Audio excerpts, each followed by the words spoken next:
ഈ +2 എക്സാം മാർച്ചിലല്ലേ? All the best. അത് കഴിഞ്ഞാലുടൻ പ്രൊഫഷണൽ കോഴ്സിന് പോകുന്നതാണ് ബുദ്ധി. ഓ, ഡോക്ടറും എഞ്ചിനീയറും അതൊക്കെ പണ്ടല്ലേ. അപ്പൊ ഇന്നോ? ഇന്ന് ലോകം runs on commerce. ACCA chartered certified accountancy. 21 വയസ്സിൽ life set. Learn ACCA chartered certified accountancy course only from Indian Institute of Commerce, Lakshya. അപ്പൊ എങ്ങനെ കോഴ്സ് ഇപ്പൊ തുടങ്ങും? +2 കോമേഴ്സ് തന്നെ ആവണമെന്നില്ല, സയൻസുകാർക്കും ചേരാം. Hi all, welcome to Lakshya school plus. It's me Rahul Dev, your economics faculty. നമ്മൾ കഴിഞ്ഞ ദിവസം പോവർട്ടി എന്നുള്ള ചാപ്റ്ററും liberalisation, privatisation and globalisation and appraisal, 3rd ചാപ്റ്ററും 4th ചാപ്റ്ററും നമ്മൾ ഡിസ്കസ് ചെയ്തിട്ടുണ്ട് അല്ലേ? ഓർമ്മയല്ല എല്ലാ കാര്യങ്ങളും? എന്തൊക്കെയായിരുന്നു ലിബറലൈസേഷൻ, പ്രൈവറ്റൈസേഷൻ, ഗ്ലോബലൈസേഷന്റെ ഉദ്ദേശങ്ങൾ, എന്ത് അടിസ്ഥാനത്തിലാണ് ഈ new economic policies India adopt ചെയ്തിട്ടുണ്ടായിരുന്നത്? കാരണം നമുക്ക് വരുമാനത്തിനേക്കാൾ കൂടുതൽ ഇവിടെ എക്സ്പെൻഡിച്ചർ ആണ് വന്നത്, നമുക്ക് കടം കിട്ടാതെയായി. അങ്ങനെ IMFനെയും വേൾഡ് ബാങ്കിനെയൊക്കെ നമ്മൾ സമീപിച്ചു. അങ്ങനെ പുതിയ ഒരു എക്കണോമിക് സിസ്റ്റത്തിന് നമ്മൾ 1991 ശേഷമാണ് തുടക്കം കുറിച്ചത്. പിന്നെ അത് ഏതടിസ്ഥാനത്തിലാണ് വന്നത്, പിന്നെ പ്രൈവറ്റൈസേഷൻ എന്താണ്, പ്രൈവറ്റൈസേഷന്റെ aims, objectives, then globalisation meaning, ഇതൊക്കെ നമ്മൾ പഠിച്ചു. GDP എന്താണ്, ഈ കാര്യങ്ങളൊക്കെ നമ്മൾ ക്ലിയർ ആയിട്ട് ആ ചാപ്റ്ററിൽ ക്ലിയർ ആയി. ദെൻ നെക്സ്റ്റ് ചാപ്റ്റർ നമ്മൾ ഇന്നലെ ഡിസ്കസ് ചെയ്തു, കഴിഞ്ഞ ലൈവ്, മിനിഞ്ഞാന്ന് അല്ലേ? മിനിഞ്ഞാന്ന് നമ്മൾ ലൈവിൽ പറഞ്ഞിട്ടുണ്ടായിരുന്നു പോവർട്ടി എന്തായിരുന്നു, basic needs and wants satisfy ചെയ്യാൻ പറ്റാത്ത അവസ്ഥയാണ് നമ്മൾ പോവർട്ടി എന്ന് പറയുന്നത്. അതും നമ്മൾ ഡിസ്കസ് ചെയ്തു. ആ ചാപ്റ്റർ കഴിഞ്ഞ് പോവർട്ടി അലിവിയേഷൻ പ്രോഗ്രാംസ് ഉണ്ട്. ആ പ്രോഗ്രാംസിന്റെ ഒരു കുറച്ച് പ്രോഗ്രാംസ് ഉണ്ട്. 3 രീതിയിലാണ് നമ്മൾ പ്രോഗ്രാംസ് ക്ലാസിഫൈ ചെയ്തിട്ടുള്ളത്. അത് നമ്മുടെ കമ്മ്യൂണിറ്റി ഗ്രൂപ്പിൽ അതിന്റെ നോട്ട് വന്നിട്ടുണ്ടാവും. അത് ക്വസ്റ്റ്യൻ ആയിട്ട്, pre question and post question ആയിട്ട് അത് വന്നിട്ടുണ്ടാവും. അപ്പൊ അതിൽ ആ ക്വസ്റ്റ്യൻസ് ഒക്കെ ഒന്ന് പ്രാക്ടീസ് ചെയ്യുക. അത് ഏതൊക്കെയായിരുന്നു നമുക്ക് പോവർട്ടി, ദാരിദ്ര്യ നിർമ്മാർജ്ജനം ചെയ്യാൻ വേണ്ടിയിട്ട് ഇന്ത്യ അല്ലെങ്കിൽ ഗവൺമെന്റ് സ്വീകരിച്ചിട്ടുള്ള പദ്ധതികൾ ഏതൊക്കെയാന്നുള്ളതായിരുന്നു കഴിഞ്ഞ ആ ലൈവിന്റെ അവസാന പാർട്ടിൽ ഞാൻ പറഞ്ഞിട്ടുണ്ടായിരുന്നു. കുറച്ച് ടെക്നിക്കൽ ഇഷ്യൂസ് കാരണം അത് കംപ്ലീറ്റ് ആകാൻ പറ്റിയിട്ടില്ല. പക്ഷെ അതിന്റെ നോട്ട് എവിടെ ഉണ്ട്? നമ്മുടെ കമ്മ്യൂണിറ്റി ഗ്രൂപ്പിലുണ്ട്. പേടിക്കേണ്ട, അത് നമ്മുടെ മാരത്തോൺ ലൈവിൽ നമ്മൾ കംപ്ലീറ്റ് ചെയ്തെടുക്കുന്നതായിരിക്കും. ഇന്ന് നമ്മൾ ഡിസ്കസ് ചെയ്യാൻ പോകുന്നത് ചാപ്റ്റർ 5 ആണ്. ചാപ്റ്റർ 5 ഏതാണ്? Human capital formation in India. Clear അല്ലേ? അപ്പോൾ എന്താണ് human capital formation, difference between human capital and physical capital എന്ന് തുടങ്ങി കുറച്ച് കാര്യങ്ങളാണ് ഈ ചാപ്റ്റർ. ഒരു 4 മാർക്ക് വെയിറ്റേജിന് ചോദിക്കുന്ന ഒരു ചെറിയ ചാപ്റ്റർ ആണിത്. നമുക്ക് 1 അവറിന് മുന്നേ നമുക്ക് തീർക്കാൻ പറ്റുമോ നോക്കാം. അത്രയും കാര്യങ്ങൾ ഈ ചാപ്റ്ററിൽ നമുക്ക് ഡിസ്കസ് ചെയ്യാനുള്ളതുള്ളൂ. അപ്പോൾ ഇമ്പോർട്ടൻ്റ് ആയിട്ടുള്ള കാര്യങ്ങൾ മാത്രമേ ഇതിൽ പറയുന്നുള്ളൂ. ടെക്സ്റ്റ് ബുക്ക് ഉണ്ടെങ്കിൽ ടെക്സ്റ്റ് ബുക്ക് മുന്നിൽ വെക്കാം, അല്ലെങ്കിൽ ഒരു ലെക്ചർ നോട്ട്, ഒരു പേന എടുക്കുക, ഒരു പേപ്പർ എടുക്കുക, അല്ലെങ്കിൽ നോട്ട്ബുക്ക് എടുക്കുക. എക്കണോമിക്സ്, ഇന്ത്യൻ എക്കണോമി ചാപ്റ്റർ 5 എന്ന് എഴുതുക. കീ പോയിന്റ്സ് മാത്രം നിങ്ങളുടെ രീതിയിൽ എഴുതി വെക്കുക. കാരണം എക്സാം ആവാനായി. ഈ പോയിന്റ്സ് ഒക്കെ ഇടയ്ക്കിടയ്ക്ക് വായിച്ച് നോക്കുക. എന്നാൽ തന്നെ നിങ്ങൾക്ക് അതിന്റെ എക്സ്പ്ലനേഷൻ നിങ്ങളുടെ രീതിയിൽ എഴുതാൻ കിട്ടുന്നതായിരിക്കും. ക്ലിയർ? അപ്പൊ നമുക്ക് സ്റ്റാർട്ട് ചെയ്യാം. Human capital formation in India. എന്താ ഹ്യൂമൻ ക്യാപിറ്റൽ ഫോർമേഷൻ എന്ന് പറഞ്ഞാൽ? ഒരു വ്യക്തിയെ, അയാൾക്ക് വേണ്ട എഡ്യൂക്കേഷൻ ആൻഡ് അയാൾക്ക് വേണ്ട ട്രെയിനിങ്, പിന്നെ എന്താ പറയുക, ഇൻഫ്രാസ്ട്രക്ചർ, ഇതെല്ലാം കൊടുത്തിട്ട് ബെറ്റർ ഔട്ട്പുട്ടിലേക്ക് കൺവേർട്ട് ചെയ്യുന്നു. എന്തിനു വേണ്ടിയിട്ടാ? എക്കണോമിക്കൽ ഗ്രോത്തിന് വേണ്ടിയിട്ട്. ക്ലിയർ അല്ലേ? അതാണ് ഹ്യൂമൻ ക്യാപിറ്റൽ ഫോർമേഷൻ. മനുഷ്യനെ എന്താക്കി മാറ്റുക? ഒരു ക്യാപിറ്റലാക്കി മാറ്റുക. അപ്പൊ അയാൾക്ക് എന്ത് കൊടുക്കണം? ബേസിക് നീഡ്സ് ആൻഡ് വാണ്ട്സ്, അല്ലെങ്കിൽ ബേസിക് അമ്യൂണിറ്റീസ്, ഇതൊക്കെ സാറ്റിസ്ഫൈ ചെയ്ത് കൊടുക്കണം. ദെൻ എന്ത് കൊടുക്കണം? എഡ്യൂക്കേഷൻ കൊടുക്കണം. ഒരു എഡ്യൂക്കേറ്റഡ് ആയിട്ടുള്ള പേഴ്സണും അൺഎഡ്യൂക്കേറ്റഡ് ആയിട്ടുള്ള പേഴ്സണും തമ്മിലുള്ള ഡിഫറൻസ് എന്താ? അവർ തമ്മിൽ ചെയ്യുന്ന വർക്കിന്റെ ഔട്ട് എന്താവും? ഒരു എക്സ്പീരിയൻസ്ഡ് ആയിട്ടുള്ള ആൾ ചെയ്യുമ്പോൾ അതിന് പെർഫെക്ഷൻ ഉണ്ടാവും. അപ്പൊ എക്സ്പീരിയൻസ്ഡ് ആയിട്ടുള്ള ആൾക്ക് ഒരു ജോലി ചെയ്യണമെന്നുണ്ടെങ്കിൽ അയാൾക്ക് ബെറ്റർ ആയിട്ടുള്ള എഡ്യൂക്കേഷൻ കിട്ടണം, പിന്നെ അതിനെക്കുറിച്ചുള്ള ട്രെയിനിങ് കിട്ടണം, പിന്നെ ഹെൽത്ത് ഫെസിലിറ്റീസ് കിട്ടണം. ഇങ്ങനെയൊക്കെ ചെയ്ത് ഒരു ഹ്യൂമൻ ക്യാപിറ്റൽ ആക്കി മാറ്റുന്ന പ്രോസസ്സിനെയാണ് നമ്മൾ ഹ്യൂമൻ ക്യാപിറ്റൽ ഫോർമേഷൻ എന്ന് പറയുന്നത്. ഇനി ഇന്ത്യയിൽ എങ്ങനെയാണ് ഇത് സാധ്യമാക്കിയിട്ടുള്ളത് എന്നാണ് പറയുന്നത്. അപ്പൊ നമ്മൾ എന്ത് പഠിക്കണം? Sources of human capital formation. അപ്പോൾ അതാണ് ഈ ചാപ്റ്ററിലെ ഏറ്റവും ഇമ്പോർട്ടന്റ് ആയിട്ടുള്ള പോയിന്റ് എന്ന് പറയുന്നത്. ക്ലിയർ? അപ്പൊ നമുക്ക് സ്റ്റാർട്ട് ചെയ്യാം. എന്താണ് ഹ്യൂമൻ ക്യാപിറ്റൽ ഫോർമേഷൻ എന്ന് പറഞ്ഞു കഴിഞ്ഞാൽ? Human capital formation refers to the process of increasing the skills. എന്താണ് process of increasing the skills? Then knowledge and capabilities of people through education. വ്യക്തികളുടെ അല്ലെങ്കിൽ ഇൻഡിവിജ്വൽസിന്റെ നോളജ് വർദ്ധിപ്പിക്കണം. അതിനുവേണ്ടി അവർക്കുള്ള സ്കില്ല് വർദ്ധിപ്പിക്കണം. പിന്നെ അവരുടെ എല്ലാ ക്യാപ്പബിലിറ്റീസും ഇൻക്രീസ് ചെയ്യണം. എന്തിനു വേണ്ടിയിട്ടാ? അവരെ ഇൻഡിവിജ്വൽസിനെ എഫക്റ്റീവായിട്ട് കോൺട്രിബ്യൂട്ട് ചെയ്യണം. എവിടെ? എക്കണോമിയിലേക്ക് എഫക്റ്റീവായിട്ട് അവരെ കോൺട്രിബ്യൂട്ട് ചെയ്യണം. ഇങ്ങനെ ബെറ്റർ ആയിട്ടുള്ള ട്രെയിനിങ്ങും അവർക്ക് വേണ്ടിയിട്ടുള്ള ഓൺ ദ ജോബ് ട്രെയിനിങ്, പിന്നെ എഡ്യൂക്കേഷൻസ്, പിന്നെ ഹെൽത്ത് കെയർ ഫെസിലിറ്റീസ്, ഇതെല്ലാം കൊടുത്തു കഴിഞ്ഞാൽ എക്കണോമിക്ക് നല്ലൊരു ഔട്ട്പുട്ടായി മാറുള്ളൂ. അപ്പൊ നമ്മളത് പ്രൊഡക്ഷൻ, നമ്മുടെ നാഷണൽ പ്രൊഡക്ഷൻ അല്ലെ, നമ്മുടെ GDP ഒക്കെ ഇൻക്രീസ് ചെയ്യണമെന്നുണ്ടെങ്കിൽ ഇത്തരത്തിലുള്ള ഫെസിലിറ്റീസ് എല്ലാം കൊടുത്ത് നല്ല രീതിയിലുള്ള ഒരു ഔട്ട്പുട്ട് ആക്കി മാറ്റണം. ക്ലിയർ അല്ല? അപ്പോൾ നമ്മുടെ പ്രൊഡക്ഷനും എക്കണോമിക്കൽ ഗ്രോത്തിനും വേണ്ടിയിട്ടാണ് ഹ്യൂമൻ ക്യാപിറ്റൽ നമ്മൾ ഇത്തരത്തിൽ മാറ്റിയെടുക്കുന്നത്. ക്ലിയർ അല്ലേ? ദെൻ ഇവിടെ പറയുന്നുണ്ട് capabilities of people through education. ഏതൊക്കെ വഴിയാണ്? Education, training and health improvements. It's a crucial economic development as it enables individuals to contribute effectively to the economy. Clear? ഇതാണ് human capital formation എന്ന് പറയുന്നത്. അപ്പോൾ ഇത് ഷോർട്ട് ക്വസ്റ്റൻ ആയിട്ടും നിങ്ങൾക്ക് expect ചെയ്യാൻ പറ്റും. Mean by human capital formation. ഇനി നമുക്ക് നോക്കാം എന്താണ് ഹ്യൂമൻ ക്യാപിറ്റൽ, എന്തുകൊണ്ടാണ് എക്കണോമിക് ഇത്ര ഇമ്പോർട്ടന്റ് ആണെന്ന് പറയാനുള്ള റീസൺ എന്നുള്ളത് നമുക്ക് നോക്കാം. Clear? Human capital is a vital for economical growth because of improve productivity. ഒന്നെന്താണ്? Improve the productivity. നമ്മുടെ നാഷണൽ പ്രൊഡക്ടിവിറ്റി ഇൻക്രീസ് ചെയ്യും. ഗുഡ്സ് ആൻഡ് സർവീസസ് ആണെങ്കിൽ നമ്മുടെ എന്താ പറയുക, ഒരു ഓർഗനൈസേഷൻ ഉത്പാദിപ്പിക്കുന്ന സാധനം അല്ലെങ്കിൽ ഗുഡ്സ് ആൻഡ് സർവീസസിന്റെ അളവ് നമുക്ക് കൂട്ടാൻ പറ്റും. എഫിഷ്യന്റ് ആയിട്ടുള്ള എംപ്ലോയീസിന്റെ സർവീസസ് ആയിരിക്കാം. ക്ലിയർ അല്ലേ? അപ്പോൾ ബെറ്റർ പ്രൊഡക്ടിവിറ്റി കിട്ടും. ദെൻ എൻഹാൻസ് ഇന്നോവേഷൻസ്, പുതിയ പുതിയ കണ്ടെത്തലുകളും കണ്ടുപിടുത്തങ്ങളും അല്ലേ? Then and drives development. Skilled, educated and healthy individuals contribute more efficiently to industries and services. Clear അല്ലേ? പിന്നെന്താ പറയുക, ഇൻഡസ്ട്രിയൽ സെക്ടറിനും സർവീസ് സെക്ടറിനും എഫക്റ്റീവ് ആയിട്ടുള്ള എന്താ പറയുക കോൺട്രിബ്യൂഷൻസ്, എഡ്യൂക്കേറ്റഡ് ആയിട്ടുള്ള സ്കിൽഡ് ആയിട്ടുള്ള എംപ്ലോയീസിന്റെ കോൺട്രിബ്യൂഷൻസ് കിട്ടുന്നു. എന്തിനു വേണ്ടിയിട്ടാണ്? Boosting the overall economy. എക്കണോമിയുടെ ഓവറോൾ ഗ്രോത്തിന് വേണ്ടിയിട്ടാണ് ഇത് നമ്മൾ ചെയ്തിരിക്കുന്നത്. ഈ ഹ്യൂമൻ ക്യാപിറ്റൽ ഫോർമേഷൻ. ക്ലിയർ? ഇനി ഇവിടെ പറയുന്നുണ്ട് സോഴ്സസ് ഓഫ് ഹ്യൂമൻ ക്യാപിറ്റൽ. ഇതാണ് നമുക്ക് ഏറ്റവും ഈ ചാപ്റ്ററിൽ നിങ്ങൾക്ക് എന്തായാലും നിങ്ങളത് പഠിച്ചിരിക്കണം. ഈ പോയിന്റ്സ് മാത്രം പഠിക്കുക. ഇതുമായിട്ട് എന്താണ് എഡ്യൂക്കേഷൻ, എന്താണ് ട്രെയിനിങ്, എന്താണ് ഹെൽത്ത് ഫെസിലിറ്റീസ്, ഇതിൽ എന്തൊക്കെയാണ് ഇൻഫോർമേഷൻസ് നെക്സ്റ്റ് പോയിന്റ് ആണ്. അപ്പോൾ ഈ കാര്യങ്ങൾ, ഈ 4 പോയിന്റ്സ് നിങ്ങളിൽ പഠിച്ചാൽ മതി. മീനിങ് മനസ്സിലാക്കി തന്നെ പഠിക്കുക. സ്വാഭാവികമായിട്ട് നിങ്ങൾക്ക് അതിൻ്റെ ആൻസേഴ്സ്, അതായത് ഈ മീനിങ് മനസ്സിലാക്കുക, വേർഡിന്റെ മീനിങ്, ഞാൻ പറയുന്ന കാര്യത്തിന്റെ മീനിങ് മനസ്സിലാക്കിയാൽ മതി, ബാക്കി നിങ്ങൾക്ക് എഴുതാൻ കിട്ടും. അത്ര ബുദ്ധിമുട്ടുള്ള കാര്യങ്ങൾ ഈ ചാപ്റ്ററിൽ പറയുന്നില്ല. നമ്മൾ പോവർട്ടി, ഈ ചാപ്റ്ററൊക്കെ ഭയങ്കര അതുപോലെ സിമ്പിളാണ് ഈ ചാപ്റ്ററൊക്കെ. ഓക്കെ അല്ലേ? Then sources of human capital. എന്താണ് ഹ്യൂമൻ ക്യാപിറ്റലിന്റെ സോഴ്സസ് എന്ന് പറയുന്നത്? ഒന്ന് എഡ്യൂക്കേഷൻ ആണ്. നമ്മൾ മീനിങ് പറഞ്ഞു എന്ത് കൊടുക്കണം? എഡ്യൂക്കേഷനും കൊടുക്കണം, ഹെൽത്ത് ഫെസിലിറ്റീസ് കൊടുക്കണം, ദെൻ ട്രെയിനിങ്ങും കൊടുക്കണം. അപ്പോൾ ആ 3 പോയിന്റ് ഇപ്പൊ തന്നെ നിങ്ങൾക്ക് ഓർമ്മയിൽ വന്നു അല്ലേ? ആ മീനിങ് പറഞ്ഞപ്പോഴുള്ള പോയിന്റ്സ്, ആ 3 ഹിന്റ് അല്ലേ നമ്മൾ പറഞ്ഞിട്ടുണ്ട്. 3 പോയിന്റ്സ് നമ്മൾ പറഞ്ഞു. ഒന്നെന്തായിരുന്നു? എഡ്യൂക്കേഷൻ പറഞ്ഞു, ഹെൽത്ത് പറഞ്ഞു, then on the job training പറഞ്ഞു, then migration and information. Migration എന്ന് പറഞ്ഞാൽ എന്താ? ബെറ്റർ ഓപ്പർച്യൂണിറ്റീസ് തേടിക്കൊണ്ട് ഒരു രാജ്യത്ത് നിന്ന് മറ്റു രാജ്യത്തിലേക്കുള്ള ട്രാൻസ്ഫർ അല്ലേ? നമുക്ക് ബെറ്റർ എഡ്യൂക്കേഷൻ ആവാം, ബെറ്റർ ഹെൽത്ത് ഫെസിലിറ്റീസ് ആവാം, ദെൻ എന്താ പറയുക എക്സ്പീരിയൻസസ് ആവാം, സ്കിൽ ഉണ്ടാക്കാനാവാം അല്ലേ? കുറെ പുതിയ ഇന്നോവേഷൻസിനൊക്കെ വേണ്ടിയിട്ടാവാം എന്ത് യൂസ് ചെയ്യുന്നത്? മൈഗ്രേഷൻ. അപ്പോൾ മൈഗ്രേഷനും നമ്മുടെ ഹ്യൂമൻ ക്യാപിറ്റൽ എന്താ പറയുക ഫോർമേഷന് വേണ്ടിയിട്ടുള്ള ഒരു സോഴ്സ് ആണ് എന്ന് നമുക്ക് പറയാൻ പറ്റും. ക്ലിയർ അല്ലേ? അപ്പോൾ എഡ്യൂക്കേഷൻ എന്താണ്, ഹെൽത്ത് എന്താണെന്ന് ഓൾറെഡി നമുക്കറിയാം. പിന്നെ ഓൺ ദ ജോബ് ട്രെയിനിങ് എന്ന കാര്യമാണ്. ഓൺ ദ ജോബ് ട്രെയിനിങ് എന്താ? അവർക്കുള്ള ട്രെയിനിങ് കൊടുക്കണം എന്നാണ് പറഞ്ഞിട്ടുള്ളത്. എവിടെ? ജോലി ചെയ്യുമ്പോൾ തന്നെ അതിന് അനിവാര്യമായിട്ടുള്ള ട്രെയിനിങ് പ്രൊവൈഡ് ചെയ്ത് കൊടുക്കുക. അപ്പോൾ എന്താണ്? ആ വർക്ക് ചെയ്യുന്ന ടൈമിൽ തന്നെ അവർക്കുള്ള സ്കില്ല് ഇമ്പ്രൂവ് ചെയ്തു വരും, അവരുടെ പ്രൊഡക്ടിവിറ്റിയും ഇൻക്രീസ് ആവും. ദെൻ ഇൻഫോർമേഷൻസ് ആണ്.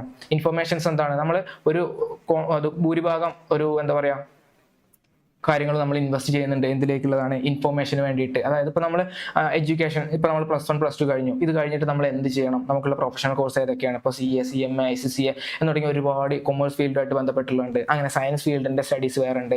അങ്ങനെ അതിൻ്റെ ഒരു ഇൻഫോർമേഷൻസ് ആണ്. അതിനുവേണ്ടി നമ്മൾ ചിലവാക്കുന്നുണ്ട്. ദെൻ ഹെൽത്ത് കെയർ ഫെസിലിറ്റീസുമായിട്ട് നമ്മൾ കൂടുതലായിട്ട് അറിയാൻ വേണ്ടിയിട്ട് ഇൻഫോർമേഷൻസ് കളക്ട് ചെയ്യുന്നുണ്ട്. ഓക്കെ, അപ്പോൾ ഇത്തരത്തിലുള്ള കാര്യങ്ങളാണ് ഹ്യൂമൻ ക്യാപിറ്റൽ ഫോർമേഷൻ വരുന്നത്. കാരണം ഇതൊക്കെ എന്താ പറയുക, നമ്മൾ എഡ്യൂക്കേഷൻ അല്ലെങ്കിൽ നമ്മുടെ ഹയർ സ്റ്റഡീസ് എന്തിനു വേണ്ടിയിട്ടാണ്? നമുക്കുള്ള നോളജ് ഇൻക്രീസ് ചെയ്യണം, നമുക്കുള്ള സ്കിൽ ഇൻക്രീസ് ചെയ്യണം. അപ്പോൾ ഇതിനു വേണ്ടി നമ്മൾ ഇൻവെസ്റ്റ് ചെയ്യുന്നുണ്ട്. ഇതിനാണ് ഇൻഫോർമേഷൻ എന്ന് പറയുന്നത്. ക്ലിയർ അല്ലേ?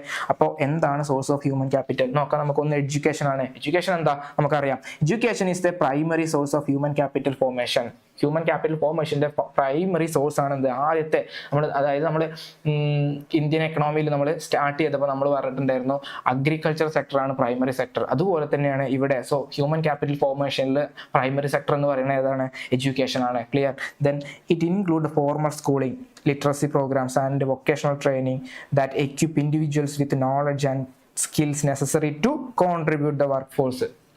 എന്താണ്? ബെറ്റർ ആയിട്ടുള്ള എഡ്യൂക്കേഷൻ കൊടുക്കുക, അവരുടെ സ്കിൽ ഇൻക്രീസ് ചെയ്യും. പിന്നെ എന്താ പറയുക ലിറ്ററസി പ്രോഗ്രാം, ഫോർമൽ സ്കൂളിംഗ്, ഇതെല്ലാം ചെയ്യുന്നത് വഴിയാണ് ഒരു വ്യക്തിക്ക് ഒരു എന്താ പറയുക സൊസൈറ്റിയിൽ ഒരു ബെറ്റർ ഔട്ടായിട്ട് അയാൾക്ക് മാറാൻ പറ്റുള്ളൂ. അപ്പോൾ എഡ്യൂക്കേഷൻ ഒരു സോഴ്സ് ആണ്. ക്ലിയർ? ദെൻ ഇവിടെ പറയുന്നുണ്ട് ഹെൽത്ത്. ആരോഗ്യ മേഖലയ്ക്ക് എന്ത് വേണം? സംരക്ഷണം കൊടുക്കണം. ബേസിക് ആയിട്ടുള്ള ഹ്യൂമൻ നീഡ്സ് ആൻഡ് വാണ്ട്സ്, അവർക്ക് വേണ്ട വാക്സിനേഷൻസ്, പിന്നെ എന്താ പറയുക, ഇപ്പോൾ കോവിഡ് പാൻഡമിക് സിറ്റുവേഷൻസ് ഒക്കെ വന്നു, അപ്പോൾ അതിനനുസരിച്ചുള്ള വാക്സിൻസ് കാര്യങ്ങളൊക്കെ നമ്മുടെ ആരോഗ്യ മേഖല അതൊക്കെ പ്രൊവൈഡ് ചെയ്തിട്ടുണ്ട്. അപ്പോൾ അതിനനുസരിച്ച് അപ്ഡേറ്റ് ആയിരിക്കണം നമ്മളുടെ ആരോഗ്യ മേഖലയും അതുപോലെ തന്നെ അപ്ഡേറ്റ് ആയിരിക്കണം. സോ ഹ്യൂമൻ ക്യാപിറ്റൽ മേക്ക് ചെയ്യുന്നതിൽ രണ്ടാമത്തെ സോഴ്സ് എന്ന് പറയുന്നത് ഹെൽത്ത് കെയർ ഫെസിലിറ്റീസ് ആണ്. കാരണം ബെറ്റർ ആയിട്ട് ആളുകൾക്ക് ആരോഗ്യമില്ലെങ്കിൽ അവരുടെ പ്രൊഡക്ടിവിറ്റി അത് കാര്യമായിട്ട് എഫക്റ്റ് ചെയ്യുമോ? ഇല്ല, പ്രൊഡക്ടിവിറ്റി കുറവായിരിക്കും. കൂടുതലായിട്ട് അവർക്ക് Sibi John, hello, hi Sibi. Okay, then ഇവിടെ പറയുന്നത് എന്താണ്? ഹെൽത്ത് ആണ് നോക്കുന്നത്. ദെൻ മീനിങ് ഞാൻ വായിച്ചു തരാം. And healthy population is an essential source of human capital. Human ക്യാപിറ്റലിന്റെ എസെൻഷ്യൽ സോഴ്സ് എന്ന് പറയുന്നത് ഹെൽത്തി ആയിട്ടുള്ള ഒരു പോപ്പുലേഷൻ ആണ്. ആരോഗ്യപരമായിട്ടുള്ള ഒരു ജനത അല്ലെങ്കിൽ ഒരു പോപ്പുലേഷൻ ഉണ്ടായാലേ നല്ല രീതിയിലുള്ള പ്രൊഡക്ഷൻസ് ഉണ്ടാവുള്ളൂ. എക്കണോമിക്കൽ ഗ്രോത്ത് ഉണ്ടാവണമെന്നുണ്ടെങ്കിൽ നമ്മുടെ ആരോഗ്യ മേഖല ശക്തിപ്പെടണം. അതിനെന്ത് വേണം? പോഷകാഹാരങ്ങൾ വേണം. പിന്നെ എന്ത് വേണം? മെഡിക്കൽ കെയർ കിട്ടണം. Then sanitation and hygiene facilities, ഇതെല്ലാം അവൈലബിൾ ആയിട്ട് കിട്ടണം നമ്മുടെ എല്ലാ ഇൻഡിവിജ്വൽസിനും. ദെൻ ഇവിടെ പറയുന്നത് health influences and individual productivity. Health influence ചെയ്യുന്നുണ്ട് എന്തിനു വേണ്ടിയിട്ട്? ഇൻഡിവിജ്വലിന്റെ പ്രൊഡക്ടിവിറ്റി. ദെൻ ലൈഫ് എക്സ്പെക്ടൻസി, ആയുർദൈർഘ്യത്തെ. ദെൻ ആൻഡ് ക്വാളിറ്റി ഓഫ് ലൈഫിന്റെ ക്വാളിറ്റി, ജീവിതത്തിന്റെ ഗുണനിലവാരം അല്ലേ, അതായത് ബെറ്റർ ക്വാളിറ്റിയിൽ നമ്മൾ ജീവിക്കണം എന്നാണ് പറഞ്ഞിട്ടുള്ളത് ഇവിടെ.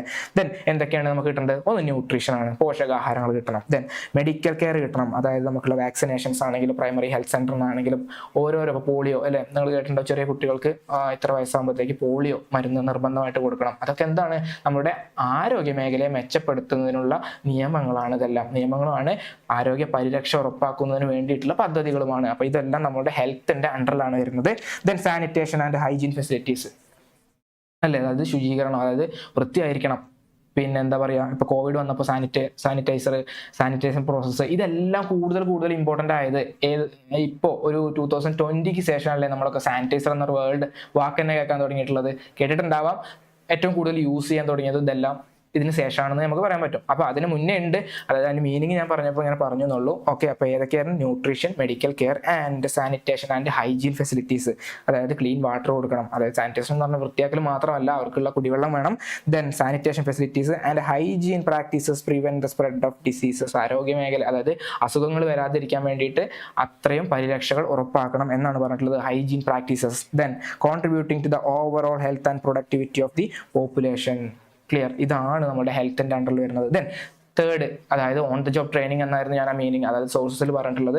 നമുക്ക് എന്താ വരുന്നത്? Training and skill development. ഇതിലാണ് എന്ത് വരുന്നത്? ഓൺ ദ ജോബ് ട്രെയിനിങ് വരുന്നത്. അപ്പോൾ എന്താ? എംപ്ലോയീസിന് എഡ്യൂക്കേഷൻ കൊടുത്തിട്ടുണ്ട്, അവർക്ക് ബെറ്റർ ആയിട്ടുള്ള ആരോഗ്യം കിട്ടിയിട്ടുണ്ട്. ദെൻ എന്താണ്? ഒരു ജോലിയിൽ അവർ കൃത്യമായിട്ട് എന്താ പറയുക, പ്രൊഡക്റ്റീവായിട്ട് പ്രവർത്തിക്കണം എന്നുണ്ടെങ്കിൽ ആ ജോലിയിൽ അയാൾക്ക് എന്ത് വേണം? പ്രാവീണ്യം വേണം. അപ്പോൾ അയാൾക്ക് എന്ത് കിട്ടണം? ട്രെയിനിങ് കിട്ടണം, അയാളുടെ സ്കില്ല് ഡെവലപ്പ് ആവണം. Then beyond the formal education, training and skill development programs are crucial sources of human capital. അപ്പോൾ ഇതും ഇമ്പോർട്ടൻ്റ് ആയിട്ടുള്ള ഒരു സോഴ്സ് ആണ് ഹ്യൂമൻ ക്യാപിറ്റൽ ഫോർമേഷന് വേണ്ടിയിട്ട്. Then these programmes enhance the specific skills and prepare individuals for the envolving demands of the economy. Clear അല്ലേ? ഇത്രയും കാര്യങ്ങളൊക്കെ ചെയ്തിട്ട് എംപ്ലോയീസിൻ്റെ എന്താണ് വർദ്ധിച്ചു വരുന്ന എംപ്ലോയീസിന് എന്ത് വേണം? ഡിമാൻഡ് ഉണ്ടാവണം. അപ്പോൾ അത് ഉണ്ടാവണമെന്നുണ്ടെങ്കിൽ എന്ത് കൊടുക്കണം? അവർക്ക് ബെറ്റർ ആയിട്ടുള്ള ട്രെയിനിങ് കൊടുത്തിരിക്കണം. അതേ ഇതിൽ പറയുന്നുള്ളൂ. അപ്പോൾ ട്രെയിനിങ് ഏതൊക്കെ ആവാം? ഓൺ ദ ജോബ് ട്രെയിനിങ് ആവാം, അതാണ് വർക്ക് ചെയ്യുമ്പോൾ തന്നെ ലേണിംഗ് ബൈ ഡൂയിങ് എന്നാണ് പറഞ്ഞിട്ടുള്ളത്. ക്ലിയർ അല്ലേ? വർക്ക് ചെയ്യുമ്പോൾ തന്നെ ജോലി എന്താ പറയുക, ട്രെയിനിങ് നമുക്ക് കിട്ടിക്കൊണ്ടിരിക്കുക. അപ്പോൾ നമ്മൾ എന്താവും? ആ ചെയ്യുന്ന ജോലിയിൽ ആ വർക്ക് കംപ്ലീറ്റ് ആവുകയും ചെയ്യും. നമ്മുടെ സ്കിൽ ആൻഡ് എഫിഷ്യൻസി, എഫക്റ്റീവ്നെസ് ഇതെല്ലാം ഇൻക്രീസ് ചെയ്യുകയും ചെയ്യും. ക്ലിയർ അല്ലേ? ദെൻ ഗവൺമെന്റ് പ്രോഗ്രാംസ് ആണ്, അതായത് ഗവൺമെന്റിന്റെ അണ്ടറിൽ ഓരോ തൊഴിലിന്റെ പരിശീലനങ്ങൾ കൊടുക്കും. PMKVY എന്ന് പറഞ്ഞിട്ടുള്ള പദ്ധതികളൊക്കെ നിങ്ങൾ കേട്ടിട്ടുണ്ടാവും. സ്കിൽ ഇന്ത്യ, പ്രധാനമന്ത്രി Kaushal Vikas Yojana, initiatives like. Clear അല്ലേ? അപ്പോൾ ഇത്തരത്തിലുള്ള ഗവൺമെന്റ് തന്നെ ട്രെയിനിങ് കൊടുക്കുന്ന, സ്വയം തൊഴിലിനായിട്ടുള്ള ട്രെയിനിങ് കൊടുക്കുന്ന ഓരോ പദ്ധതികളും നമ്മുടെ രാജ്യത്തിലുണ്ട്. ദെൻ കോർപ്പറേറ്റ് ട്രെയിനിങ് ആണ്. കോർപ്പറേറ്റ് മേഖലയിൽ എങ്ങനെയാണ് ടെക്നോളജിയായിട്ട് അഡോപ്റ്റ് ആവുന്നത്, ഏതൊക്കെ മേഖലയിലാണ് പുതിയ ഇന്നോവേഷൻസ് കൊണ്ടുവരേണ്ടത്. ഓക്കെ, അപ്പോൾ ഇതൊക്കെ എവിടെ കൊണ്ടുവരണം? അതിനെ നമ്മൾ കോർപ്പറേറ്റ് ട്രെയിനിങ് എന്ന് പറയുമ്പോൾ 3 രീതിയിലാണ് നമ്മൾ ട്രെയിനിങ് ആൻഡ് സ്കിൽ ഡെവലപ്മെന്റ് കൊടുത്തിട്ടുള്ളത്. Companies often invest in training their employees to keep up with technological advancement and improve job performance. നിലവിൽ വർക്ക് ചെയ്യുന്ന ജോലിയുടെ പെർഫോമൻസ് ഇൻക്രീസ് ചെയ്യാനും ടെക്നോളജി വൈസ് ആയിട്ട് എങ്ങനെ നമുക്ക് മുന്നിൽ അപ്ഡേറ്റ് ആയി വരണം എന്നുള്ള കോൺട്രിബ്യൂഷൻ എന്നുള്ള കാര്യങ്ങളൊക്കെ എവിടെ കൊടുക്കുന്നുണ്ട്, ഈ കോർപ്പറേറ്റ് ട്രെയിനിങ്ങിലാണ് വരുന്നത്, അതിൻ്റെ അണ്ടറിലാണ് വരുന്നത്. അപ്പോൾ ഓക്കെ, ഇപ്പം നിങ്ങൾ എന്ത് പഠിക്കുക, ഈ ട്രെയിനിങ് ആൻഡ് ഡെവലപ്മെന്റ്, ഈ പറഞ്ഞ 5 പോയിന്റ്സ് നിങ്ങൾ എന്തായാലും 5 സോഴ്സ് നിങ്ങൾ എന്തായാലും പഠിച്ചു വെക്കുക. ബാക്കി നിങ്ങളുടെ മീനിങ്, അതായത് എന്താണോ ആശയം അത് നിങ്ങൾ മനസ്സിലാക്കാൻ ശ്രമിക്കുക. ചെറിയ ചെറിയ പോയിന്റ്സ് ആക്കിയിട്ട് നിങ്ങൾ എഴുതി വെക്കുക. ദെൻ ഇവിടെ പറയുന്നുണ്ട് അടുത്ത പോയിന്റ് ആണ് migration and global exposure.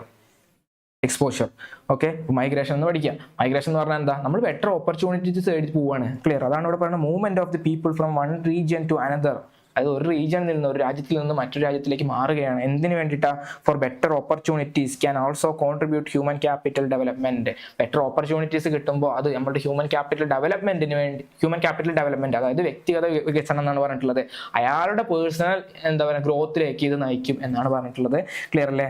Can contribute to human capital development. ഇവിടെ ഹ്യൂമൻ ക്യാപിറ്റൽ ഫോർമേഷൻ അല്ല, ഹ്യൂമൻ ക്യാപിറ്റൽ ഡെവലപ്മെന്റ് ആണെന്ന് പറയുന്നത്. ക്ലിയർ അല്ലേ? Then migration allow individuals to acquire new skills. എന്താണ് മൈഗ്രേഷൻ ചെയ്യുന്നത് കൊണ്ട് കിട്ടാൻ പോകുന്നത്? എന്താ? ഒന്ന് ന്യൂ സ്കിൽസ് കിട്ടാം, ദെൻ ബെറ്റർ എഡ്യൂക്കേഷൻ കിട്ടാം, then exposure to different cultural and technological environments.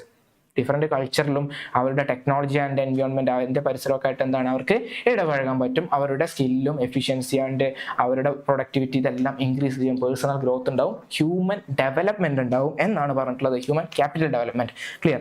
Then 5ാമത്തെ പോയിന്റ് ആണ് ഇൻഫോർമേഷൻസ്. ഇൻഫോർമേഷന് വേണ്ടി നമ്മൾ എന്ത് ചെയ്യുന്നത്, എഡ്യൂക്കേഷൻ പരമായിട്ടാണെങ്കിലും ഹെൽത്ത് കെയറിലാണെങ്കിലും ബാക്കി വരുന്ന എല്ലാ കാര്യത്തിലാണെങ്കിലും എന്തുണ്ട്, നമ്മൾ ഇൻവെസ്റ്റ് ചെയ്യുന്നുണ്ട് അറിയാൻ വേണ്ടിയിട്ട്. അപ്പോൾ എന്താണ്, ഡെവലപ്മെന്റിന് വേണ്ടിയിട്ടാണല്ലോ ഇൻഫോർമേഷൻ നമ്മൾ കളക്ട് ചെയ്യണത് അല്ലെ? ഡെവലപ്മെന്റിന് വേണ്ടിയിട്ടാണ് നമ്മൾ ഇൻഫോർമേഷൻ കളക്ട് ചെയ്യുന്നത്. People spend to acquire information relating to the labour market and other market like education and health care facilities. Clear? ഇത്തരം കാര്യങ്ങളാണ് നമുക്ക് ആ സോഴ്സസ് ഓഫ് ഹ്യൂമൻ ക്യാപിറ്റൽ ഫോർമേഷനിൽ വരുന്നത്. എഡ്യൂക്കേഷൻ ആണെങ്കിൽ ഹയർ എഡ്യൂക്കേഷൻസിൽ ഏതൊക്കെ കോഴ്സുകളാണുള്ളത്, എന്തൊക്കെയാണ് എനിക്ക് പഠിക്കാൻ പറ്റിയ കോഴ്സ്, എങ്ങനെ ഞാൻ അങ്ങനെ എൻ്റെ ടൈം യൂട്ടിലിറ്റിക്ക് അനുസരിച്ച് പഠിക്കാം അല്ലേ? ഇതൊക്കെ നമ്മൾ ഒരു +2 കഴിഞ്ഞ് കഴിഞ്ഞാൽ നമ്മൾ ഏതെങ്കിലും ഏജൻസിൻ്റെ അടുത്ത് പോകും, അല്ലെങ്കിൽ ഇൻഫർമേഷൻസ് എവിടെ കിട്ടണം അവിടെ പോയിട്ട് നമ്മൾ കളക്ട് ചെയ്യും. എന്താണ് നമ്മുടെ ഭാവി എന്ന് നമ്മൾ മുൻകൂട്ടി അറിയണം അല്ലേ? ദെൻ ആരോഗ്യ മേഖലയിലാണ് അങ്ങനെ അല്ലേ? എല്ലാ മേഖലയിലും ഉണ്ട്. ക്ലിയർ അല്ലേ? അപ്പോൾ ഇത്തരത്തിലുള്ള കാര്യത്തെ നമ്മൾ ഇൻഫോർമേഷൻ എന്ന് പറയും. അപ്പോൾ ഇതാണ് ആ 5 സോഴ്സസ് ഓഫ് ഇൻഫോർമേഷൻസ് എന്ന് പറയുന്നത്. Clear? Then difference between human capital and physical capital. Difference between human capital and physical capital. നമുക്കറിയാം ക്യാപിറ്റൽ എന്നുള്ളതിനെ നമ്മൾ ആ കോൺസെപ്റ്റിനെ 2 രീതിയിലാണ് നമ്മൾ ക്ലാസിഫൈ ചെയ്തിട്ടുള്ളത്. ഒന്ന് physical capital and human capital. അപ്പോൾ ഇതൊരു ഇമ്പോർട്ടൻറ്റ് ക്വസ്റ്റ്യൻ ആയിട്ട് നിങ്ങൾക്ക് എക്സ്പെക്ട് ചെയ്യാം. ക്ലിയർ അല്ലേ? ഇതൊരു ഇമ്പോർട്ടൻറ്റ് ക്വസ്റ്റ്യൻ ആയിട്ട് നിങ്ങൾക്ക് എക്സ്പെക്ട് ചെയ്യാം. എന്താ ചോദിക്കുക? What are the difference between human capital and physical capital. Human capital and physical capital. Clear? അപ്പോൾ ഫിസിക്കൽ ക്യാപിറ്റൽ ആണെങ്കിൽ എന്താണ്, അത് ടാഞ്ചിബിൾ ആയിരിക്കും, അസറ്റ് ആയിരിക്കും. ഇപ്പം അല്ലേ, ഒരു മെഷീനറി നമുക്ക് തൊടാൻ പറ്റും, ഒരു എക്യുപ്മെന്റ് നമുക്ക് തൊടാൻ പറ്റും, സ്പർശിക്കാൻ പറ്റും, അതിന് ഔട്ട്പുട്ട് കിട്ടാൻ നമുക്ക് കാണാൻ പറ്റും അല്ലേ? ഒരു പെന്നാണ്, ഒരു നോട്ട്ബുക്കാണ്, ഒരു എന്താ പറയുക, എല്ലാ അസറ്റ്സുകളുണ്ട്. പ്രൊഡക്ഷന് വേണ്ടിയിട്ടുള്ള അസറ്റ്സ് ആവാം, ഫർണിച്ചർ ആവാം അല്ലേ? അപ്പോൾ ഫിസിക്കൽ ക്യാപിറ്റൽ എന്ന് പറഞ്ഞാൽ അത് ടാഞ്ചിബിൾ ആയിരിക്കും, വിസിബിൾ ആയിരിക്കും. ദെൻ ഹ്യൂമൻ ക്യാപിറ്റൽ എന്ന് പറഞ്ഞു കഴിഞ്ഞാൽ അത് വിസിബിൾ ആവോ? ഇല്ല, അത് ഇൻടാഞ്ചിബിൾ ഫോർമാറ്റിലായിരിക്കും. എന്ന് വെച്ചാൽ ഒരാളുടെ സ്കില്ല് പറഞ്ഞാൽ പുറത്ത് ഇങ്ങനെ കൊണ്ടു നടക്കാൻ പറ്റുമോ? ഇല്ല, അത് അയാളുടെ ഇന്നർ നോളജ് ആണ്. ക്ലിയർ? അപ്പോൾ അത് ഇൻടാഞ്ചിബിൾ ഫോമിലായിരിക്കും ഉണ്ടാവുക. അപ്പോൾ നമുക്ക് അറിയണ മീനിങ് ആണ് ബേസിക്, അതായത് ഒരു കോമൺ സെൻസ് വെച്ചിട്ട് നമ്മളത് പറഞ്ഞാൽ നമുക്ക് കിട്ടും ഡിഫറൻസ്. ഇനി ഒന്നും കിട്ടിയിട്ടില്ലെങ്കിലും നിങ്ങൾക്ക് ഒരു 3 പോയിന്റ് എന്തായാലും എഴുതാൻ കിട്ടും. ക്ലിയർ അല്ലേ?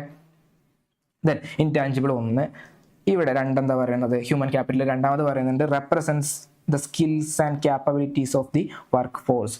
ഹ്യൂമൻ ക്യാപിറ്റൽ എന്ന് പറഞ്ഞു കഴിഞ്ഞാൽ അവരുടെ സ്കില്ലാണ്, അവരുടെ വർക്ക് ഫോഴ്സിലേക്കുള്ള ക്യാപ്പബിലിറ്റീസ് ആണ്. ക്ലിയർ അല്ലേ? ഇതൊക്കെ എൻ്റെ സ്കില്ല്, എൻ്റെ എഡ്യൂക്കേഷൻ ഇതെല്ലാം വിസിബിൾ അല്ലാത്തൊരു കാര്യമാണ്. അപ്പോൾ എനിക്ക് എന്നെ ഇൻക്രീസ് ചെയ്യണമെന്നുണ്ടെങ്കിൽ അത് എന്താ പറയുക, പുറത്ത് കാണിക്കേണ്ട ആവശ്യമില്ല, നമുക്ക് സ്വന്തമായിട്ട് ഉണ്ടാകുന്ന സ്കില്ലാണ്. നമ്മുടെ ജന്മന ഒന്നെങ്കിൽ എന്താണ്, നമുക്ക് ട്രെയിനിങ് വഴി നമ്മൾ കരസ്ഥമാക്കിയിട്ടുള്ള സ്കിൽസ് ആവാം, നമ്മുടെ നോളജ് ആവാം, നമ്മുടെ എക്സ്പീരിയൻസസ് ആവാം. അപ്പോൾ ഇതൊക്കെ എന്താണ്, ഹ്യൂമൻ ക്യാപിറ്റലാണ്. നേരെ മറിച്ച് ഫിസിക്കൽ ക്യാപിറ്റൽ ആണെങ്കിൽ എന്താ മാറ്റമുള്ളത്, മാൻ മെയ്ഡ് ഗുഡ്സ് ആണ്. ഞാൻ പറഞ്ഞ അസറ്റ്സ് ആവാം, ഫർണിച്ചർ ആവാം അല്ലേ? അതൊരു എക്സാമ്പിൾസ് ഞാൻ പറഞ്ഞിട്ടുണ്ട്. അപ്പോൾ മാൻ മെയ്ഡ് ഗുഡ്സ് ആണ് എന്ത്, ഫിസിക്കൽ ക്യാപിറ്റൽ എന്ന് പറയുന്നത്. മറ്റേത് എന്താണ്, നമ്മുടെ ഉള്ളിൽ നമുക്ക് കിട്ടിയിരിക്കുന്ന സ്കിൽസ് ആണ്. ക്ലിയർ അല്ലേ? അതാണ് human capital. Then man made goods that help in production വേണ്ടി ഹെൽപ്പ് ചെയ്യുന്ന മാൻ മെയ്ഡ് ഗുഡ്സിനെയാണ് നമ്മൾ ഫിസിക്കൽ ക്യാപിറ്റൽ എന്ന് പറയുന്നത്. Clear? Then increase, 3rd point ഇവിടെ പറയുന്നുണ്ട്, increase through education, training and health care. Human capital എങ്ങനെയാണ് നമുക്ക് ഇൻക്രീസ് ചെയ്യാൻ പറ്റുക, അല്ലെങ്കിൽ എങ്ങനെയാണ് നമ്മുടെ സ്കിൽസ് ഇമ്പ്രൂവ് ചെയ്യാൻ പറ്റുക? ഒന്നെന്താണ്, എഡ്യൂക്കേഷൻ വഴി. അതായത് മീനിങ് നിങ്ങൾ ആലോചിച്ചാൽ മതി. എഡ്യൂക്കേഷൻ വഴി പിന്നെ എന്ത് കൊടുക്കണം, പ്രോപ്പർ ആയിട്ടുള്ള ട്രെയിനിങ് കൊടുക്കണം, പ്രോപ്പർ ആയിട്ടുള്ള ഹെൽത്ത് കെയർ ഫെസിലിറ്റീസ് കൊടുക്കണം. ഈ 3 കാര്യങ്ങളൊന്നും ഓർത്ത് വയ്ക്കുക. ഹ്യൂമൻ ക്യാപിറ്റൽ ഫോർമേഷന്റെ ആ മീനിങ് നിങ്ങളൊന്ന് ഓർത്ത് വയ്ക്കുക. ദെൻ അപ്പോൾ ഫിസിക്കൽ ക്യാപിറ്റൽ എന്താ മാറ്റം ഉണ്ടാവുക? Increase through investment in infrastructure, machinery and tools. Physical capital increase ചെയ്യണമെന്നുണ്ടെങ്കിൽ പുതിയ പുതിയ ടെക്നോളജീസിന്റെ എന്താ പറയുക ഇന്നോവേഷൻസ് ഒന്ന്. ദെൻ മെഷീനറിയിലൊക്കെ അപ്ഡേഷൻസ് വരാം, ഇൻവെസ്റ്റ്മെന്റ് ഉണ്ടാവും, പുതിയ പുതിയ പ്ലാന്റുകൾ കൂടുതലായിട്ട് കൊണ്ടുവരാം. മാൻമെയ്ഡ് ഗുഡ്സ് ആണല്ലോ പ്രൊഡക്ഷന് വേണ്ടി യൂസ് ചെയ്യുന്ന മാൻമെയ്ഡ് ഗുഡ്സ് ആണ് നമ്മൾ പറഞ്ഞിട്ടുണ്ട്. അപ്പോൾ അതിന് വേണ്ടിയിട്ടുള്ള ടൂൾസ് ആവാം, ഇൻവെസ്റ്റ്മെന്റ് ചെയ്യണം, അതിലേക്ക് ഇൻവെസ്റ്റ്മെന്റ് ചെയ്യാം, എന്താ പറയുക റിനോവേഷൻ വർക്ക്സ്. അപ്പോൾ ഇതൊക്കെ എന്താണ് ഏതിൽ വരും? ഫിസിക്കൽ ക്യാപിറ്റലിൽ വരും. ക്ലിയർ അല്ലേ? ദെൻ ഒന്നുകൂടി ബാക്കിയുണ്ട് നമുക്ക്. ഏതാണ്? ഹ്യൂമൻ ക്യാപിറ്റലിൽ വരുന്നുണ്ട്. ഇവിടെ പറയുന്നുണ്ട് ഇൻസെപ്പറേറ്റ് ഫ്രം ഓണർ. ഓണറിൽ നിന്ന് ഇത് എന്താക്കാൻ പറ്റില്ല? ഇൻസെപ്പറേറ്റ് ആക്കാൻ പറ്റില്ല. ഞാൻ എൻ്റെ ചെറുപ്പം മുതലേ എനിക്ക് ഉണ്ടാക്കിയിട്ടുള്ളൊരു സ്കില്ല്, ഇപ്പോൾ സ്പീക്കിംഗ് ആവാം അല്ലെങ്കിൽ ടീച്ചിങ് ആവാം, ആ സ്കില്ല് എൻ്റെ നിന്ന് മാറ്റി വയ്ക്കാൻ പറ്റില്ല. വേണമെങ്കിൽ എനിക്ക് ജോലി നിർത്താം, പക്ഷെ ആ സ്കില്ല് എനിക്ക് മാറ്റി നിർത്താൻ പറ്റില്ല. അതെന്താണ്? അത് ഞാൻ അക്വയർ ചെയ്ത് വന്നിട്ടുള്ള കാര്യമാണ്. അപ്പോൾ അത് എന്നിൽ നിന്ന് അത് മാറ്റാൻ പറ്റില്ല. അപ്പോൾ അതെന്താണ്? ഇൻസെപ്പറേറ്റ് ഫ്രം ഓണർ. അങ്ങനെയാണെങ്കിൽ ഫിസിക്കൽ ക്യാപിറ്റൽ എന്താണ്? ഓണർ ചേഞ്ച് ചെയ്യാം. ഇപ്പോൾ ഒരു മെഷീനറി ഒരു 4 വർഷം യൂസ് ചെയ്തു, എനിക്കിത് വേണ്ട, വിറ്റു, അടുത്തത് വാങ്ങണം. എൻ്റെ കയ്യിൽ നിന്ന് പോയി അടുത്ത സാധനം ഞാൻ വാങ്ങി വെച്ചു. അപ്പോൾ അതുപോലെ നമുക്ക് സ്കില്ല് വിൽക്കാൻ പറ്റില്ല. സ്കില്ല് വിൽക്കാം, പക്ഷെ നമ്മുടെ കയ്യിൽ നിന്ന് ഒഴിവാക്കാൻ പറ്റില്ല. ക്ലിയർ അല്ലേ? അപ്പോൾ സെപ്പറേറ്റ് ഫ്രം ഓണർ. അപ്പോൾ ഇത്തരം കാര്യങ്ങളൊക്കെ നിങ്ങൾ ഓർത്ത് വയ്ക്കുക. ആ ഡിഫറൻസ് നിങ്ങളൊന്ന് ഓർത്ത് വയ്ക്കുക. ദെൻ ഇവിടെ പറയുന്നുണ്ട് human capital and economic growth. എന്താണ് human capital and economic growth എന്ന് പറയുന്നത്? എന്ന് പറഞ്ഞാൽ human capital plays a critical role in driving economic growth. അതായത് തമ്മിലുള്ള റിലേഷൻഷിപ്പിനെയാണ് പറയുന്നത്. ഹ്യൂമൻ ക്യാപിറ്റൽ ഉണ്ടായാലേ എന്തുണ്ടാവുള്ളൂ? എക്കണോമിയിൽ ഗ്രോത്ത് ഉണ്ടാവുള്ളൂ. അല്ലാതെ എഡ്യൂക്കേഷൻ ഇല്ലാത്ത, പിന്നെ ട്രെയിനിങ് കൊടുക്കാത്ത, ആരോഗ്യ മേഖലയിൽ പ്രത്യേകിച്ച് കോൺട്രിബ്യൂഷൻ ഇല്ലാത്ത ഒരു പോപ്പുലേഷനെയാണ് നമ്മൾ വാർത്തെടുത്തത് എന്ന് നിങ്ങൾ വിചാരിക്കുക. നമുക്ക് പ്രൊഡക്ടിവിറ്റി ഉണ്ടാവുമോ? ഇല്ല. നമ്മുടെ പണ്ട് ഞാൻ പറഞ്ഞിട്ടുണ്ട് 33 അല്ലെങ്കിൽ 32 ഇയേഴ്സ് ആണ് ശരാശരി ആയുർദൈർഘ്യം. ലൈഫ് എക്സ്പെക്ടൻസി എന്ന് പറയുന്നത് 32 ഇയേഴ്സ് ആയിരുന്നു ഉണ്ടായിരുന്നത്. ആ രീതിയിൽ തന്നെ നമ്മൾ ഡെവലപ്മെന്റിൽ ചെയ്യാതെ പോന്നിട്ടുണ്ടെങ്കിൽ ഇപ്പോഴും നമുക്ക് വല്ല പ്രൊഡക്ടിവിറ്റിയിൽ മാറ്റം ഉണ്ടാവോ? ഇല്ല. നമുക്ക് നല്ല രീതിയിലുള്ള ഗ്രോത്ത് ഉണ്ടാവോ? ഇല്ല. അപ്പോൾ അതിന് ചേഞ്ചസ് നമ്മൾ വരുത്തിയിട്ടുണ്ട്. ഇപ്പോൾ അറൗണ്ട് 67 ഇയേഴ്സ് ആണ് ബേസിക് ആയിട്ട് ഒരു മനുഷ്യന്റെ ശരാശരി ആയുർദൈർഘ്യം അല്ലെങ്കിൽ ലൈഫ് എക്സ്പെക്ടൻസി എന്ന് പറയുന്നത്. അപ്പോൾ അതിലേക്ക് നമ്മൾ മാറിയിട്ടുണ്ട്. അപ്പോൾ മാറിയിട്ടില്ലെങ്കിൽ നമുക്ക് പ്രൊഡക്ഷൻ അല്ലെങ്കിൽ നമ്മുടെ എക്കണോമിക്ക് വല്ല ഗ്രോത്ത് ഉണ്ടാവോ? ഇല്ല. പേഴ്സണൽ ഗ്രോത്ത് ഉണ്ടാവോ? നമുക്ക് ഹ്യൂമൻ ഡെവലപ്മെന്റ് ഉണ്ടാവോ? ഒന്നും ഉണ്ടാവില്ല. അപ്പൊ എന്താണ് ഇവിടെ പറഞ്ഞിട്ടുള്ളത്? ഹ്യൂമൻ ക്യാപിറ്റൽ എന്ന് പറയുന്നത് എക്കണോമിക്കൽ ഗോൾ അച്ചീവ് ചെയ്യുന്നതിന് വേണ്ടിയിട്ടുള്ള ഏറ്റവും അനിവാര്യമായിട്ടുള്ള ഒരു കാര്യമാണ് ഹ്യൂമൻ ക്യാപിറ്റൽ എന്ന് പറയുന്നത്. സോ അതുകൊണ്ടാണ് ഇതിന് ഇത്രയും ഇമ്പോർട്ടൻസ് കൊടുത്തിട്ടുള്ളത്. Then we know that the labor skills of an educated person is more than that of uneducated person, and the former generates more income than the later. അതായത് education ആണ് ഏറ്റവും basic ആയിട്ടുള്ള ആദ്യത്തെ source എന്ന് പറഞ്ഞിട്ടുള്ളത്. ഈ education കിട്ടിയിട്ടുള്ള ഒരാളും ഒരു അൺഎഡ്യൂക്കേറ്റഡ് ആയിട്ടുള്ള ആളും തമ്മിലുള്ള അവരുടെ എന്താ പറയുക ഔട്ട്പുട്ട് എങ്ങനെ ഉണ്ടാവും? കുറവായിരിക്കില്ലേ? എഡ്യൂക്കേറ്റഡ് ആയിട്ടുള്ള പേഴ്സൺ ആയിരിക്കില്ലേ താരതമ്യേന കൂടുതൽ വരുമാനം സൃഷ്ടിക്കുന്നത്? ക്ലിയർ? അതാണ് ഇവിടെ പറഞ്ഞിട്ടുള്ളത്. The labour skills of an educated person is more than that of an uneducated person. അവരുടെ സ്കില്ല് അൺഎഡ്യൂക്കേറ്റഡ് ആയിട്ടുള്ള ഒരു പേഴ്സണേക്കാട്ടിലും സ്കില്ല് ആർക്കുണ്ടാവും? എഡ്യൂക്കേറ്റഡ് പേഴ്സൺസിന് ഉണ്ടായിരിക്കും. Okay. Then educated person and the former generator. അതായത് എഡ്യൂക്കേഷൻ കൂടുതലുള്ള ആൾക്ക് എന്തുണ്ട്? വരുമാനം കൂടുതലുണ്ടാവും. അയാൾക്ക് സൊസൈറ്റിയിൽ എന്താ പറയുക അയാളുടെ സ്റ്റാൻഡേർഡ് ഓഫ് ലിവിങ് എന്ന് പറയുന്നത് ഇൻക്രീസ്ഡ് ആയിരിക്കും ഒരു താരതമ്യേന അൺഎഡ്യൂക്കേറ്റഡ് പേഴ്സണെ വെച്ച് കമ്പയർ ചെയ്ത് നോക്കുമ്പോൾ. ക്ലിയർ? അപ്പോൾ ഇതാണ് ഹ്യൂമൻ ക്യാപിറ്റൽ വരുന്നത്. ദെൻ ഇവിടെ പറയുന്നത് എഡ്യൂക്കേഷൻ. ഇവിടെ ഏറ്റവും കൂടുതലായിട്ട് നമ്മൾ ഫോക്കസ് ചെയ്യേണ്ട മേഖല 2 മേഖലയാണ്. ഒന്ന് എഡ്യൂക്കേഷൻ ആൻഡ് ഹെൽത്ത്. ഇതാണ് ഏറ്റവും ഈ സോഴ്സിൽ നമ്മൾ ഏറ്റവും കൂടുതൽ നമ്മൾ തന്നെ ഫോക്കസ് ചെയ്തതിൽ 2 കാര്യങ്ങളാണുള്ളത്. ഒന്ന് എഡ്യൂക്കേഷൻ, ഒന്ന് ഹെൽത്തും. അപ്പോൾ ആദ്യം നമ്മൾ എഡ്യൂക്കേഷനെ കുറിച്ചാണ് ഡിസ്കസ് ചെയ്യുന്നത്. അപ്പോൾ education provides knowledge to understand the changes in society and scientific advancement. Thus facilitate inventions and innovations. പുതിയ ഇന്നോവേഷൻസ്, അതായത് കണ്ടുപിടുത്തങ്ങളും പിന്നെ ആ കണ്ടുപിടുത്തങ്ങളിലെ നവീകരണങ്ങളുണ്ട്, ഇന്നോവേഷൻസും ഇതും പിന്നെ സയന്റിഫിക് അഡ്വാൻസ്മെന്റ്, ടെക്നോളജിക്കൽ അഡ്വാൻസ്മെന്റ്, ഇതൊക്കെ കൊണ്ടുവരണമെന്നുണ്ടെങ്കിൽ അവിടെ എന്ത് കൊടുക്കണം? എഡ്യൂക്കേഷൻ പ്രൊവൈഡ് ചെയ്ത് കൊടുക്കണം. അതാണ് ഇവിടെ പറയുന്നത്. Similarly the availability of educated labour forces facilitates adaptation of new technologies. Okay അല്ലേ? എഡ്യൂക്കേറ്റഡ് ആയിട്ടുള്ള ഒരു വർക്ക് ഫോഴ്സ് ഉണ്ടെങ്കിൽ അവിടെ എന്തുണ്ടാവണം? പുതിയ ടെക്നോളജീസ് ഒക്കെ എന്താ പറയുക ഓട്ടോമാറ്റിക്കായിട്ട് അഡാപ്റ്റ് ചെയ്തിരിക്കും എന്നാണ് പറഞ്ഞിട്ടുള്ളത്. ക്ലിയർ അല്ലേ? ദെൻ ഇവിടെ പറഞ്ഞിട്ടുണ്ട് നമുക്ക് വന്നിട്ടുള്ള ഡെവലപ്മെന്റ്സ് ആണ് മേഖലകളിൽ. അതായത് ആയുർദൈർഘ്യത്തിൽ എത്ര വന്നു, പെർ ക്യാപിറ്റൽ ഇൻകം അല്ലെ ആളോഹരി വരുമാനത്തിൽ വന്ന വർധനവ് എങ്ങനെയാണ്, പിന്നെ ഇൻഫൻറ്റ് മോർട്ടാലിറ്റി റേറ്റ് അന്നുള്ളതും പിന്നെ പിൽക്കാലങ്ങളിലേക്ക് മാറ്റം 2016-17 എത്രയായിട്ടാണ് മാറിയിട്ടുള്ളത് അത്, പിന്നെ ലൈഫ് എക്സ്പെക്ടൻസി അത് വുമൺ ആൻഡ് മെയിൽ ആൻഡ് ഫീമെയിലിൻ്റെ എത്രയാണ് വന്നിട്ടുള്ളത്, അതായത് ഇൻക്രീസ് ആണ് വന്നിട്ടുള്ളത്. നമ്മുടെ ആരോഗ്യ മേഖലയിലും എഡ്യൂക്കേഷൻ മേഖലയിലും ഇത്തരത്തിലുള്ള training, on the job training ഇതെല്ലാം കൊടുത്തിട്ട് നല്ലൊരു ഹ്യൂമൻ ക്യാപിറ്റലിനാക്കിയാണ് മാറ്റിയിട്ടുള്ളത് എന്നാണ് ഈ പിക്ചറിൽ നിന്ന് നമുക്ക് ഐഡൻറ്റിഫൈ ചെയ്യാനുള്ളത്. ഇത് നിങ്ങളെ ഏതിലുണ്ട്, നിങ്ങളുടെ ടെക്സ്റ്റ് ബുക്കിലുണ്ട്. GDP super class high sir. Okay, then ഇവിടെ പറയുന്നുണ്ട് റിയൽ പെർ ക്യാപിറ്റൽ ഇൻകം എത്രയാണ് വന്നിട്ടുള്ളത്. 1951, 1981, 1991, 2001 ആൻഡ് 2016-17 ആ കാലഘട്ടങ്ങളിൽ വന്നിട്ടുള്ളത്. അതായത് 7.651 എന്നുള്ളത് പിൽക്കാലങ്ങളിൽ, അതായത് അതിന് ശേഷം വന്നിട്ടുള്ള ടൈമിൽ എത്രയായിട്ടുണ്ട് പെർ ക്യാപിറ്റൽ ഇൻകം. ഇവിടെ ആളോഹരി വരുമാനം കൂടുകയാണ് ചെയ്തിട്ടുള്ളത് അല്ലേ, ഒക്കെ ഇൻക്രീസ് ചെയ്യാണ്. ഇത് നിങ്ങൾക്ക് ആ ടെക്സ്റ്റ് നോക്കിക്കഴിഞ്ഞാൽ കറക്റ്റ് ടെക്സ്റ്റ് നോക്കണമെന്നില്ല, ഇതന്നെ നോക്കിയാൽ മതി. ഇതിൽ നിന്നുണ്ട് ആ കറക്റ്റ് വാല്യൂസ് ഇവിടെ തന്നിട്ടുണ്ട്. ദെൻ ഡെത്ത് റേറ്റ് ഇവിടെ പറയുന്നുണ്ട് 20.51 ആണ്. പിന്നെന്താണ് ഡെത്ത് റേറ്റ് കുറഞ്ഞു വരുന്നില്ലേ, ആയുർദൈർഘ്യം കൂടുകയല്ലേ അതിൻ്റെ അർത്ഥം അല്ലെ. ഡെത്ത് റേറ്റ് കുറയാന്ന് പറഞ്ഞു കഴിഞ്ഞാൽ അവിടെ ബെറ്റർ ആയിട്ടുള്ള ആരോഗ്യ മേഖല വന്നു കഴിഞ്ഞു, അവർക്ക് വേണ്ടിയിട്ടുള്ള മെഡിസിൻസ്, അവർക്ക് വേണ്ടിയിട്ടുള്ള ന്യൂട്രീഷൻസ് ഫുഡ്, അവർക്ക് വേണ്ടിയിട്ടുള്ള പിന്നെന്താ ഹെൽത്ത് കെയർ ഇൻഷുറൻസ് ഫെസിലിറ്റീസ് ഇതെല്ലാം ഉണ്ട്. അപ്പോൾ എന്ത് ചെയ്യുന്നുണ്ട്, ആരോഗ്യ മേഖലയിൽ വന്നിട്ടുള്ള ഡെവലപ്മെൻറ്റ് വന്നിട്ടുണ്ട്. അപ്പോൾ ആയുർദൈർഘ്യം കൂടിയിട്ടുണ്ട്, അസുഖങ്ങളൊക്കെ കുറഞ്ഞിട്ടുണ്ട്. അതാണല്ലോ ഈ ഒരു റേഷ്യോയിൽ നിന്ന് നമുക്ക് മനസ്സിലാക്കാനുള്ളത് അതാണല്ലോ.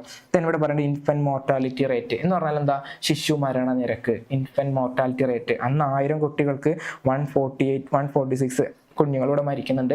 1951 ശേഷമുള്ള കാര്യമാണ് പറയുന്നത്. അതിന് മുമ്പ് എന്ന് പറയുന്നത് ഇതിലേറെ കുട്ടികൾ 268 ആണ്, 268 കുട്ടികൾ അന്ന് മരിക്കുന്നുണ്ടായിരുന്നു. പിന്നീട് 1951 കുറഞ്ഞു, പിന്നെ അതിനുശേഷം കുറഞ്ഞു വരുന്നുണ്ട് 80, 63, 33, 16-17 കാലഘട്ടങ്ങളിലായിട്ട് ഇപ്പം എത്രയാണ് വന്നിട്ടുള്ളത് 33. അപ്പോൾ ശിശു മരണ നിരക്കും കുറഞ്ഞിട്ടുണ്ട്. പിന്നെ ലൈഫ് എക്സ്പെക്ടൻസി റേഷ്യോ, അതായത് ആയുർദൈർഘ്യമാണ്, അത് വുമൺ അല്ലെങ്കിൽ മെയിലിന് എത്രയാണ് ഫീമെയിലിന് എത്രയാണെന്ന് പറഞ്ഞിട്ടുള്ളത്.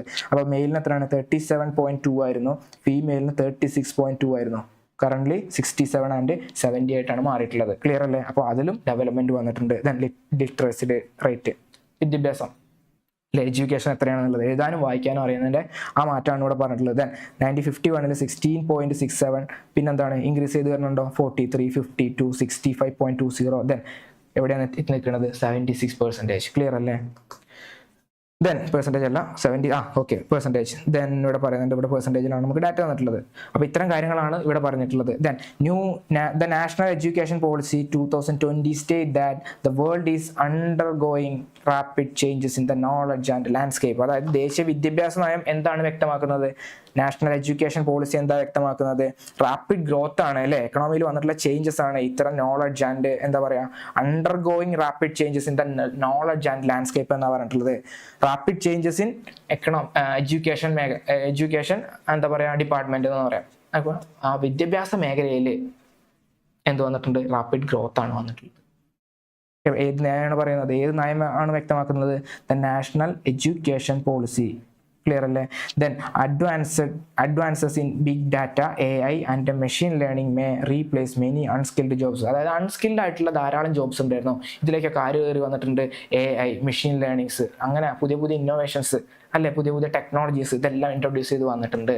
എന്നാലും while increasing the demand of skilled work force, അതായത് സ്കിൽഡ് ആയിട്ടുള്ള വർക്ക് ഫോഴ്സിന്റെ ഡിമാൻഡ് അവിടെ ഇൻക്രീസ് ചെയ്യുന്നുണ്ട്. ഏതൊക്കെ മേഖലയിൽ സ്കില്ലായത്, എഡ്യൂക്കേഷൻ മേഖലകളിലാണ്. ഒന്ന് mathematics, computer science, data and science, ആ ഫീൽഡ്. അതായത് സ്കില്ല് ഉപയോഗിച്ച് ചെയ്യേണ്ട ജോലികളുണ്ട്, സ്കില്ലില്ലാതെ ചെയ്യേണ്ട ജോലികളുണ്ട്. സ്കില്ല് വേണ്ടാത്ത ആവശ്യങ്ങൾക്ക്, സ്കില്ല് ഒരു പരിധിവരെ വേണ്ടാത്തതിലാണെങ്കിൽ അവിടെ എന്തുണ്ട്, AI and machine learnings etcetera ഇങ്ങനത്തെ ടെക്നോളജീസ് കാര്യങ്ങളുണ്ട്. പക്ഷേ സ്കിൽഡ് വർക്ക് ഫോഴ്സ് അതും ഇവിടെ ആവശ്യമാണെന്നാണ് പറഞ്ഞിട്ടുള്ളത്. ക്ലിയർ അല്ലേ. അതേസമയം മാത്സ്, IT എന്ന ഈ മേഖലയിലും കൂടി എന്തുണ്ട്, വൈദഗ്ധ്യമുള്ള അല്ലെങ്കിൽ എക്സ്പീരിയൻസ്ഡ് ആയിട്ടുള്ള എഫിഷ്യൻ്റ് ആയിട്ടുള്ള വർക്ക് ഫോഴ്സ് ആവശ്യമാണ് എന്നാണ് ഇവിടെ പറഞ്ഞിട്ടുള്ളത്. ക്ലിയർ അല്ലേ. The growing emergence of epidemics and pandemics Wills also call collaborative research in infectious diseases management and development of vaccines and the resultant social issues ഹൈറ്റൻസ് the need for multi disciplinary learning. അതായത് എന്ത് പറഞ്ഞിട്ടുണ്ട്, വർദ്ധിച്ചു വരുന്ന, അതായത് നമുക്ക് pandemic situations ഉണ്ട്, pandemic and epidemic diseases ഉണ്ട്. ഇതിനൊക്കെ അതായത് പാൻഡമിക് സിറ്റുവേഷൻസിൽ ഒന്ന് എക്സാമ്പിൾ നമുക്ക് കോവിഡ് പറയാം. ദെൻ എപ്പിഡമിക്സ് എന്ന് പറഞ്ഞാൽ അതൊരു പ്രദേശത്ത് മാത്രം അഫക്റ്റ് ചെയ്യുന്ന ഡിസീസസ് ആണ്. അസുഖങ്ങളാവാം. അപ്പോൾ ഇതിനൊക്കെ കൂട്ടി നിർത്തിക്കൊണ്ട് ഇതൊക്കെ കൊളാബ് ചെയ്തു. അപ്പോൾ എപ്പിഡമിക്സ് ആയാലും പാൻഡമിക്സ് ആയാലും ഇത് തമ്മിൽ എന്താ പറയുക, നമുക്ക് എന്താ വേണ്ടത്, ബെറ്റർ ആയിട്ടുള്ള ഒരു ഹെൽത്ത് കെയർ ഫെസിലിറ്റീസ് ആണ് വേണ്ടത്. അപ്പോൾ ഇതിനൊക്കെ നമ്മൾ സംയോജിപ്പിച്ചിട്ട് എന്താക്കിയിട്ടുണ്ട്, ഒരു ഇൻഫെക്ഷ്യസ് ഡിസീസ് മാനേജ്മെൻറ്റ് ഡെവലപ്പ് ചെയ്തിട്ടുണ്ട്. അതായത് എന്താ പറയുക, അസുഖങ്ങളെല്ലാം നിർമ്മാർജ്ജനം ചെയ്യാൻ വേണ്ടിയിട്ട് എല്ലാം എന്താണ് ഗവൺമെൻറ് പുതിയ പദ്ധതികൾ കൊണ്ടുവന്നിട്ടുണ്ട്. അതിനടിസ്ഥാനമാക്കിയിട്ട് എഡ്യൂക്കേഷൻ മേഖലയിൽ ആരൊക്കെയാണ് നോക്കുന്നത്, ആരോഗ്യ മേഖലയെ നോക്കാൻ വേണ്ടിയിട്ട് പ്രത്യേക ശാഖകളാക്കി തിരിച്ചിട്ടുണ്ട്, എഡ്യൂക്കേഷൻ മേഖലയെ നോക്കാനും പ്രത്യേക ശാഖകളായിട്ട് തിരിച്ചിട്ടുണ്ട്. അപ്പോൾ നമ്മൾ എന്താ പറഞ്ഞിട്ടുള്ളത്, ഈ പാൻഡമിക്സ് ഡിസീസാണ് എപ്പിഡമിക് ഡിസീസിനെയൊക്കെ കൊളാബ് ചെയ്തുകൊണ്ട് നമുക്ക് എന്ത് ചെയ്തിട്ടുണ്ട്, വാക്സിൻസ് പ്രൊഡ്യൂസ് ചെയ്യണം. ഓക്കെ അല്ലേ, വാക്സിൻസ് ആയാണെങ്കിലും പിന്നെന്താ അവർക്ക് വേണ്ടിയിട്ടുള്ള ഫെസിലിറ്റീസ്, പിന്നെ പുതിയ എന്താ പറയുക രോഗങ്ങൾ കുറയ്ക്കാൻ വേണ്ടിയിട്ടാണ് ഈ കൊളാബറേഷൻ നടത്തിയിട്ടുള്ളത്. ഗവൺമെൻറ്റാണ് ഈ പദ്ധതികളൊക്കെ നടപ്പാക്കുന്നത്. ക്ലിയർ അല്ലേ? Research infection diseases management and development of vaccines ഞാൻ പറഞ്ഞിട്ടുണ്ട്. ഇതൊക്കെ മാറണമെന്നുണ്ടെങ്കിൽ ഇതൊക്കെ എന്താണ് നമുക്ക് മാറ്റി കൊണ്ടുവരണം അല്ലെ, അസുഖങ്ങളെല്ലാം ഇല്ലാതെ കൊണ്ടുവരണം. അപ്പം എന്താണ്, നമ്മൾ വാക്സിൻസ് മേക്ക് ചെയ്യണം. Then social issues items new multi disciplinary learning എന്നാണ് പറഞ്ഞിട്ടുള്ളത്. ക്ലിയർ അല്ലേ? അപ്പോൾ ആ മേഖലയിലെല്ലാം നമുക്ക് വികസനം കൊണ്ടുവരണം, എപ്പിഡമിക് ആണെങ്കിലും പാൻഡമിക് ആണെങ്കിലും. ക്ലിയർ അല്ലേ? ഓക്കെ അല്ലേ? അപ്പോൾ എന്തുകൊണ്ട് വന്നിട്ടുണ്ട്, നമ്മൾ ആരോഗ്യ മേഖലയെ ശക്തിപ്പെടുത്താനാണ് ശ്രമിച്ചിട്ടുള്ളത്. അപ്പോൾ എഡ്യൂക്കേഷൻ എന്ന പോലെ ഹെൽത്ത് കെയർ ഫെസിലിറ്റീസിന് നമ്മൾ ഇമ്പോർട്ടൻസ് കൊടുത്തിട്ടുണ്ട്. ദെൻ ഇവിടെ പറയുന്നുണ്ട് human capital and human capital development. എന്തത് തമ്മിലുള്ള മാറ്റം? ഹ്യൂമൻ ക്യാപിറ്റൽ ഡെവലപ്മെന്റ് ആണ് എന്ന് പറഞ്ഞു കഴിഞ്ഞാൽ അത് അയാളുടെ വികസനമാണ്, വ്യക്തിഗത വികസനമാണ് അല്ലേ. എഡ്യൂക്കേറ്റഡ് ആയി, നല്ല ബെറ്റർ ആയിട്ടുള്ള എഡ്യൂക്കേഷൻ കിട്ടി, അയാൾക്ക് നല്ല ട്രെയിനിങ് കിട്ടി, നല്ല ജോബ് കിട്ടി, ജോബ് കിട്ടുമ്പോൾ അയാൾക്ക് ഇൻകം ഉണ്ടാക്കാൻ പറ്റും, സ്റ്റാൻഡേർഡ് ഓഫ് ലിവിങ് വർദ്ധിക്കും. ആ സ്റ്റാൻഡേർഡ് ഓഫ് ലിവിങ് വർദ്ധിക്കുന്നത് വഴി നമ്മളുടെ എക്കണോമിക് ഗ്രോത്തിനെ കൂടി അത് എന്ത് ചെയ്യും, ഇൻഫ്ലുവൻസ് ചെയ്യും എന്നാണ് പറഞ്ഞിട്ടുള്ളത്. ഇപ്പോൾ ഫോർ എക്സാമ്പിൾ എനിക്കൊരു ജോലിയുണ്ട്, ഞാൻ സൊസൈറ്റിയിൽ സ്റ്റാൻഡേർഡായിട്ട് ജീവിക്കുന്നു, എന്ത് ചെയ്യുന്നുണ്ട്, ഞാൻ എൻ്റെ ബൈയിങ് ഹാബിറ്റ് മാറിയിട്ടുണ്ട്, എന്താ ചെയ്യുക, അപ്പോൾ ഞാൻ കൂടുതലായിട്ട് ഗുഡ്സ് ആൻഡ് സർവീസസ് പർച്ചേസ് ചെയ്യും. ഈ ഗുഡ്സ് ആൻഡ് സർവീസസ് പർച്ചേസ് ചെയ്യുന്ന എവിടുന്ന, നമ്മുടെ എക്കണോമിയിൽ നിന്നാണ്. അത് എക്കണോമിക് ഗ്രോത്ത് അല്ലേ. അപ്പോൾ എനിക്കുള്ള ഹ്യൂമൻ ഡെവലപ്മെന്റ് എന്ന് പറയുന്നത് അത് ആരിൽ കൂടി എത്തുന്നുണ്ട്, നമ്മളുടെ ഹ്യൂമൻ ക്യാപിറ്റൽ ഫോർമേഷൻ കൂടി എത്തുന്നുണ്ട്. അതായത് പ്രൊഡക്ടിവിറ്റിയെ കൂടി ഇത് ബാധിക്കുന്നുണ്ട്, അല്ലെങ്കിൽ നല്ല രീതിയിൽ എഫക്റ്റ് ചെയ്യുന്നുണ്ട്, ഗുഡായിട്ടാണ്. ക്ലിയർ അല്ലേ? അപ്പോൾ അതിന് വേണ്ടിയിട്ടാണ് ഇത് തമ്മിലുള്ള റിലേഷൻ കൂടി നിങ്ങളൊന്ന് ഓർത്ത് വെക്കണം. ദെൻ ഇവിടെ പറഞ്ഞിട്ട് human capital consider the education and health as means to increase the labour productivity. Human capital formation ആണെങ്കിൽ അവിടെ എന്താ നമ്മൾ ഫോക്കസ് ചെയ്യുന്നത്, ലേബർ പ്രൊഡക്ടിവിറ്റി.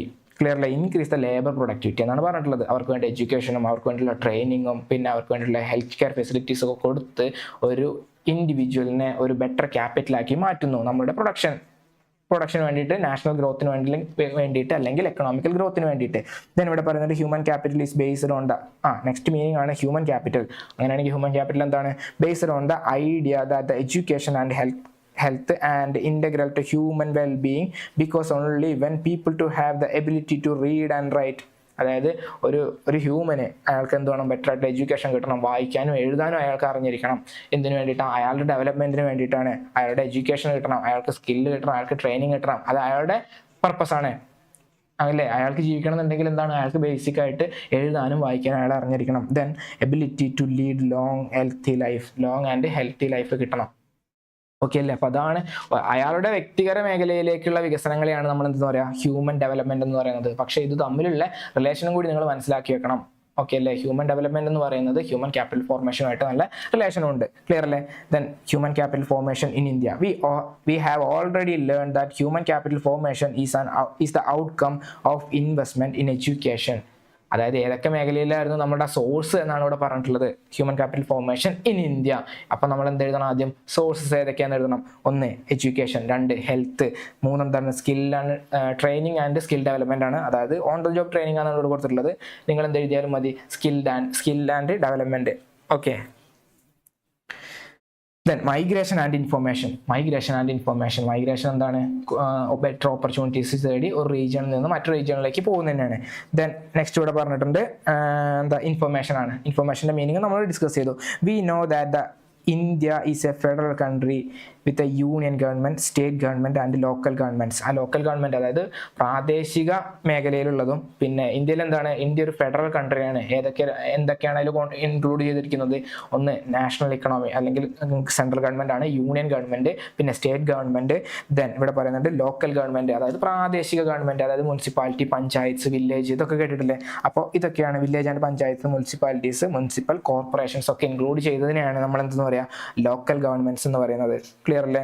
അപ്പോൾ ഈ ലോക്കൽ ഗവൺമെന്റ്സും എല്ലാം കൂടിയിട്ടാണ് ഇന്ത്യയിൽ എഡ്യൂക്കേഷൻ്റെ എല്ലാം എക്സ്പെൻസ് കൈകാര്യം ചെയ്യുന്നത്. ഈ 3 മേഖലയും കൂടിയിട്ടാണ് നമ്മുടെ എഡ്യൂക്കേഷൻ മേഖലയും ഹെൽത്ത് കെയർ ഫെസിലിറ്റീസും എല്ലാം മാനേജ് ചെയ്യുന്നത് എന്നാണ് ഇവിടെ പറഞ്ഞിട്ടുള്ളത്.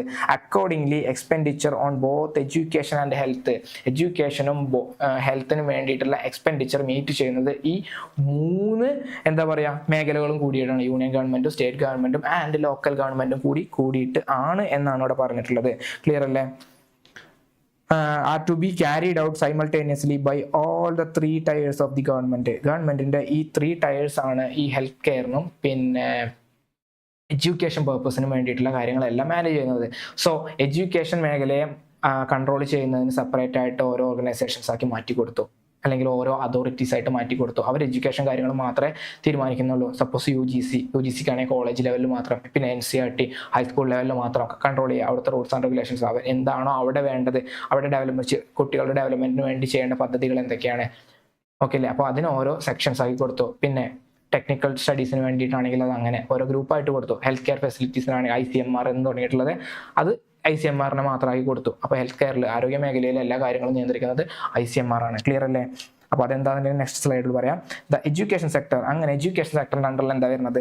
National council for education research and training, NCERT, അതായത് സ്റ്റേറ്റ് ലെവലാണ്. അതായത് ഹയർ സെക്കൻഡറി വരെ അല്ലേ, ഹയർ സെക്കൻഡറി വരെ നമ്മൾ എന്താണ് NCERT ബുക്സ് കേട്ടിട്ടില്ല നിങ്ങൾ? അപ്പോൾ ആ മേഖലയെ നിയന്ത്രിക്കുന്ന ആരാണ്? എഡ്യൂക്കേഷൻ മേഖലയിൽ ആ ഒരു പ്രൈമറി ലെവൽ തൊട്ട് +2 ലെവൽ വരെ, ഹയർ സെക്കൻഡറി ലെവൽ വരെ നിയന്ത്രിക്കുന്നത് NCERT ആയിരിക്കും. Then UGC college level after +2 അല്ലേ, അപ്പോൾ അത് നിയന്ത്രിക്കുന്ന ആരാണ്? നമ്മുടെ എഡ്യൂക്കേഷൻ സെക്ടറാണ്. UGC ആണ്, university grand commissions. Then all India council for technical education, AICTE, അതായത് ടെക്നിക്കൽ സ്റ്റഡീസ് ആണ്, എഞ്ചിനീയറിംഗ്, BTech കാര്യങ്ങളൊക്കെ തുടങ്ങി എവിടെ വരുന്നുണ്ട്. അത് ആ കാര്യങ്ങൾ അത്തരത്തിലുള്ള എഡ്യൂക്കേഷൻ പർപ്പസ് കൺട്രോൾ ചെയ്യുന്നത് ആരായിരിക്കും? AICTE ആയിരിക്കും. ഇതാണ് എഡ്യൂക്കേഷൻ സെക്ടറിൽ വരുന്നത്. ഇതുപോലെ ആരുകൂടി ഉണ്ട്? ഹെൽത്ത് കെയർ സെക്ടറിൽ കൂടി ഉണ്ട്, ഹെൽത്ത് സെക്ടർ ഉണ്ട്. ആ 3 ഗവൺമെന്റ് കൂടിയിട്ടാണ് ഇതെല്ലാം കൈകാര്യം ചെയ്യുന്നത്. പക്ഷേ ഏതൊക്കെ മേഖലയിലാണ് കൊടുത്തിട്ടുള്ളത് എന്നാണ് പറഞ്ഞിട്ടുള്ളത്. Then national medical commission and council for medical research, ICMR, അതായത് national medical commission, national medical കമ്മീഷനും ICMRും കൂടിയിട്ടാണ് health care facilities, health care മേഖലയിലുള്ള പരിരക്ഷ ഉറപ്പാക്കുന്ന ആരാണ്? ഇവർ രണ്ടും കൂടിയിട്ടാണ്. ICMRും നാഷണൽ മെഡിക്കൽ കൗൺസിൽ കൂടിയിട്ടാണ്, കമ്മീഷൻ കൂടിയിട്ടാണ്.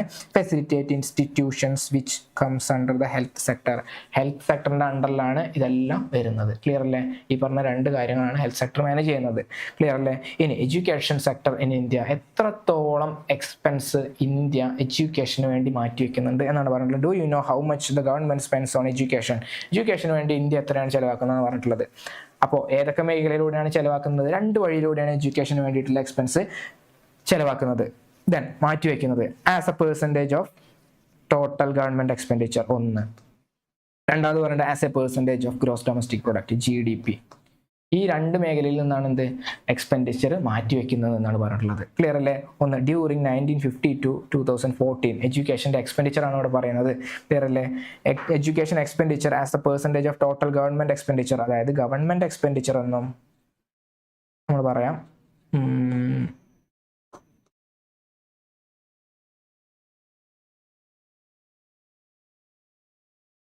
ഓക്കെ അല്ലേ?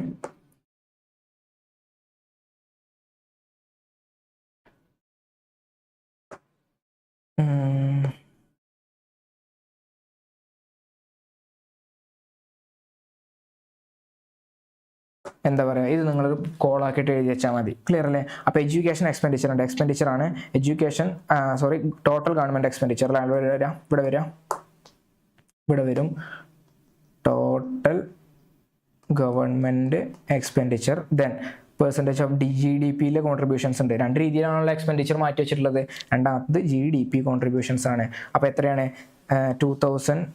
1952 ആൻഡ് 2014 ആണ്. ഇവിടെ എത്രയാണ് നമുക്ക് വന്നിട്ടുള്ള ആ പെർസെൻറ്റേജ്, ആ ഒരു പോർഷൻ എത്രയാണോ അതാണ് നമ്മളുടെ ഇവിടെ മാത്തമാറ്റിക്കലി നമ്മൾ റെപ്രസെൻറ്റ് ചെയ്ത് തന്നിട്ടുള്ളത്. ഇത് ഡയറക്റ്റ് ആയിട്ട് 7.92 എത്രയാണ് 7 ആണ് 7.92 ആണ് എവിടെ ഉള്ളത് 1952 നമ്മുടെ എഡ്യൂക്കേഷൻ എക്സ്പെൻഡിച്ചറിൻ്റെ പെർസെൻറ്റേജ് ആയിട്ട് വരുന്നത്.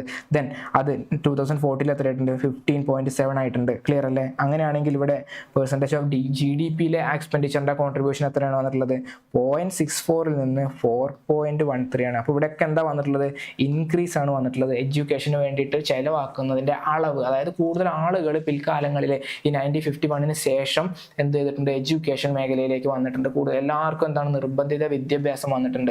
ക്ലിയർ അല്ലേ? നിർദ്ദേശക തത്വം പ്രകാരം എന്ത് പറയുന്നുണ്ട് 10 വയസ്സ് വരെയുള്ള കുട്ടികൾക്ക് 14 വയസ്സ് വരെയുള്ള കുട്ടികൾക്ക് നിർബന്ധിതവും സൗജന്യവുമായിട്ടുള്ള വിദ്യാഭ്യാസം ഇവിടെ ഉറപ്പാക്കുന്ന നിയമങ്ങളാണ് ഇന്ത്യയിലുള്ളത്. ക്ലിയർ അല്ലേ? അപ്പോൾ അത് കോൺസ്റ്റിറ്റ്യൂഷനിൽ വന്നിട്ടുണ്ട് ഇന്ത്യൻ ഭരണഘടനയിൽ. അപ്പോൾ ഭരണഘടന ഇറങ്ങിയിട്ട് 10 വർഷത്തിനുള്ളിൽ തന്നെ 14 വയസ്സ് വരെയുള്ള കുട്ടികൾക്ക് സൗജന്യവും നിർബന്ധിതവുമായിട്ടുള്ള വിദ്യാഭ്യാസം ഏർപ്പാടാക്കിയിട്ടുണ്ട് നിർദ്ദേശക തത്വങ്ങൾ പ്രകാരം. ദെൻ ഇവിടെ പറയുന്നുണ്ട് എലമെന്ററി എഡ്യൂക്കേഷൻ. ഇനി നമുക്ക് എഡ്യൂക്കേഷൻ മേഖലയിൽ ബാക്കി കാര്യങ്ങൾ പഠിക്കാം. എലമെന്ററി എഡ്യൂക്കേഷൻ അതായത് പ്രൈമറി വിദ്യാഭ്യാസം education take a major share of total education expenditure. Total education എക്സ്പെൻഡിച്ചറിൽ ഏറ്റവും കൂടുതലായിട്ട് എക്സ്പെൻസ് എവിടെയാണ് വന്നിട്ടുള്ളത്, ചിലവ് കൂടുതൽ വന്നിട്ടുള്ളത് എവിടെയാണ് പ്രൈമറി എഡ്യൂക്കേഷനിലാണ്, അതായത് എലമെന്ററി എഡ്യൂക്കേഷൻസിലാണ്. Then and the share of the higher secondary ആവാം, അതായത് എന്താ പറയുക 10th ശേഷം. Then higher and tertiary education secondary tertiary നിങ്ങൾ കേട്ടിട്ടില്ലേ, അത് തന്നെയാണ് higher and tertiary education. Institutions of higher learning like colleges, polytechnics and universities. Higher സ്റ്റഡീസിൻ്റെ കാര്യങ്ങളാണ് ഇവിടെ പറയുന്നത്. ഓക്കെ അല്ലേ? അവിടെ ചിലവെന്താണ് കുറവായിരുന്നു. കാരണം എന്താ, ഏറ്റവും കൂടുതൽ ആളുകൾ പ്രൈമറി എഡ്യൂക്കേഷൻ ആയിരുന്നു ചൂസ് ചെയ്തിട്ടുണ്ടായിരുന്നത്. എന്നാലും കമ്പയർ ചെയ്ത് വെച്ച് നോക്കുകയാണ് ഒരു പെർ സ്റ്റുഡൻറ്റിനെ വെച്ച് നമ്മൾ എടുത്ത് നോക്കുമ്പോൾ അവിടെ എന്താണ് വരുന്നത്, ഒരു പെർ സ്റ്റുഡൻറ്റിനെ നമുക്കുള്ള ചിലവ് വെച്ച് നോക്കുകയാണ് പ്രൈമറി എഡ്യൂക്കേഷനും പിന്നെ എന്താ പറയുക ടെറിഷ്യറി എഡ്യൂക്കേഷൻ തമ്മിൽ കമ്പയർ ചെയ്ത് വെച്ച് നോക്കുമ്പോൾ ടെറിഷ്യറി എഡ്യൂക്കേഷനാണ് എക്സ്പെൻസ് കൂടുതൽ വരുന്നത്. ഓക്കെ അല്ലേ? എക്സ്പെൻഡിച്ചർ പെർ സ്റ്റുഡൻറ്റിനുള്ള എക്സ്പെൻഡിച്ചർ വെച്ച് നോക്കുകയാണെങ്കിൽ tertiary education is higher than that of the എലമെന്ററിയെ വെച്ച് കമ്പയർ ചെയ്യുമ്പോൾ പെർ സ്റ്റുഡൻറ്റിന് വരുന്ന ചെലവ് ഏതിലാണ് കൂടുതൽ, ടെറിഷ്യറി എഡ്യൂക്കേഷൻ ആണ് കൂടുതൽ.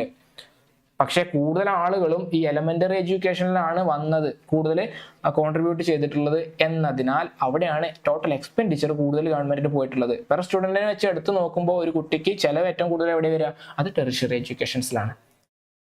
ക്ലിയർ അല്ലേ? Then we need more teachers who are trained in the higher education ഇൻസ്റ്റിറ്റ്യൂഷൻസിൽ എന്ത് വേണം, മോർ എന്താ പറയുക സ്കിൽഡ് ആൻഡ് എഫിഷ്യൻ്റ് ആയിട്ടുള്ള ടീച്ചേഴ്സിനെ വേണം, അല്ലെങ്കിൽ അവിടുത്തെ ടീച്ചേഴ്സ് അല്ലെങ്കിൽ ഫാക്കൽറ്റീസിനെ അവർക്ക് ആവശ്യമാണ് ഹയർ എഡ്യൂക്കേഷൻ ഇൻസ്റ്റിറ്റ്യൂഷൻസിൽ. അതുകൊണ്ട് തന്നെ ചിലവും കൂടുതലാണ് എന്നാണ് പറഞ്ഞിട്ടുള്ളത്. Therefore expenditure on all levels of education should be increased. അങ്ങനെയാണെങ്കിൽ എല്ലാ മേഖലയിലുള്ള എഡ്യൂക്കേഷൻ മേഖലയിൽ എല്ലാ മേഖലയിലും എന്ത് കൂടിയിട്ടുണ്ട്, എക്സ്പെൻഡിച്ചർ ചിലവ് കൂടിയിട്ടുണ്ട് എന്നാണ് പറഞ്ഞിട്ടുള്ളത്. ദെൻ ഇൻ 2014-15 എത്രയാണ് ചിലവ് നമുക്ക് നോക്കാം. പെർ ക്യാപിറ്റൽ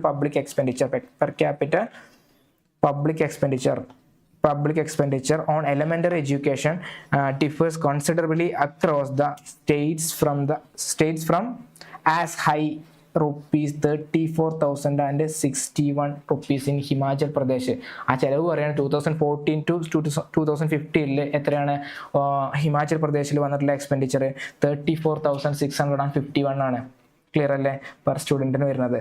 ദെൻ അപ്പോൾ ഏറ്റവും കുറവ് എവിടെയായിരുന്നു, കുറവ് ബീഹാറിലായിരുന്നു. അതായത് അവിടെ എഡ്യൂക്കേഷൻ ചെയ്യുന്ന, അതായത് എന്താ പറയുക എഡ്യൂക്കേറ്റഡ് ആയിട്ടുള്ള പേഴ്സൺസ് അവിടെ കുറവായിരുന്നു എന്ന് പറഞ്ഞാൽ നമുക്ക് പറയാം. ക്ലിയർ അല്ലേ? ദെൻ ഇവിടെ പറയുന്നത് എഡ്യൂക്കേഷൻ ഫോർ ഓൾ. ഇതാണ് ഞാൻ പറഞ്ഞിട്ടുള്ളത് ആർട്ടിക്കിൾ 45 കോൺസ്റ്റിറ്റ്യൂഷൻ ഓഫ് ഇന്ത്യ 1950 പ്രകാരം നിർബന്ധിതവും സൗജന്യവുമായിട്ടുള്ള വിദ്യാഭ്യാസം, എഡ്യൂക്കേഷൻ ടു ഓൾ എന്ന് പറഞ്ഞിട്ടുള്ള കോൺസെപ്റ്റാണ് വന്നിട്ടുള്ളത്. അപ്പോൾ എന്താണ്, ഭരണഘടന നിലവിൽ വന്നിട്ട് 10 വർഷത്തിനുള്ളിൽ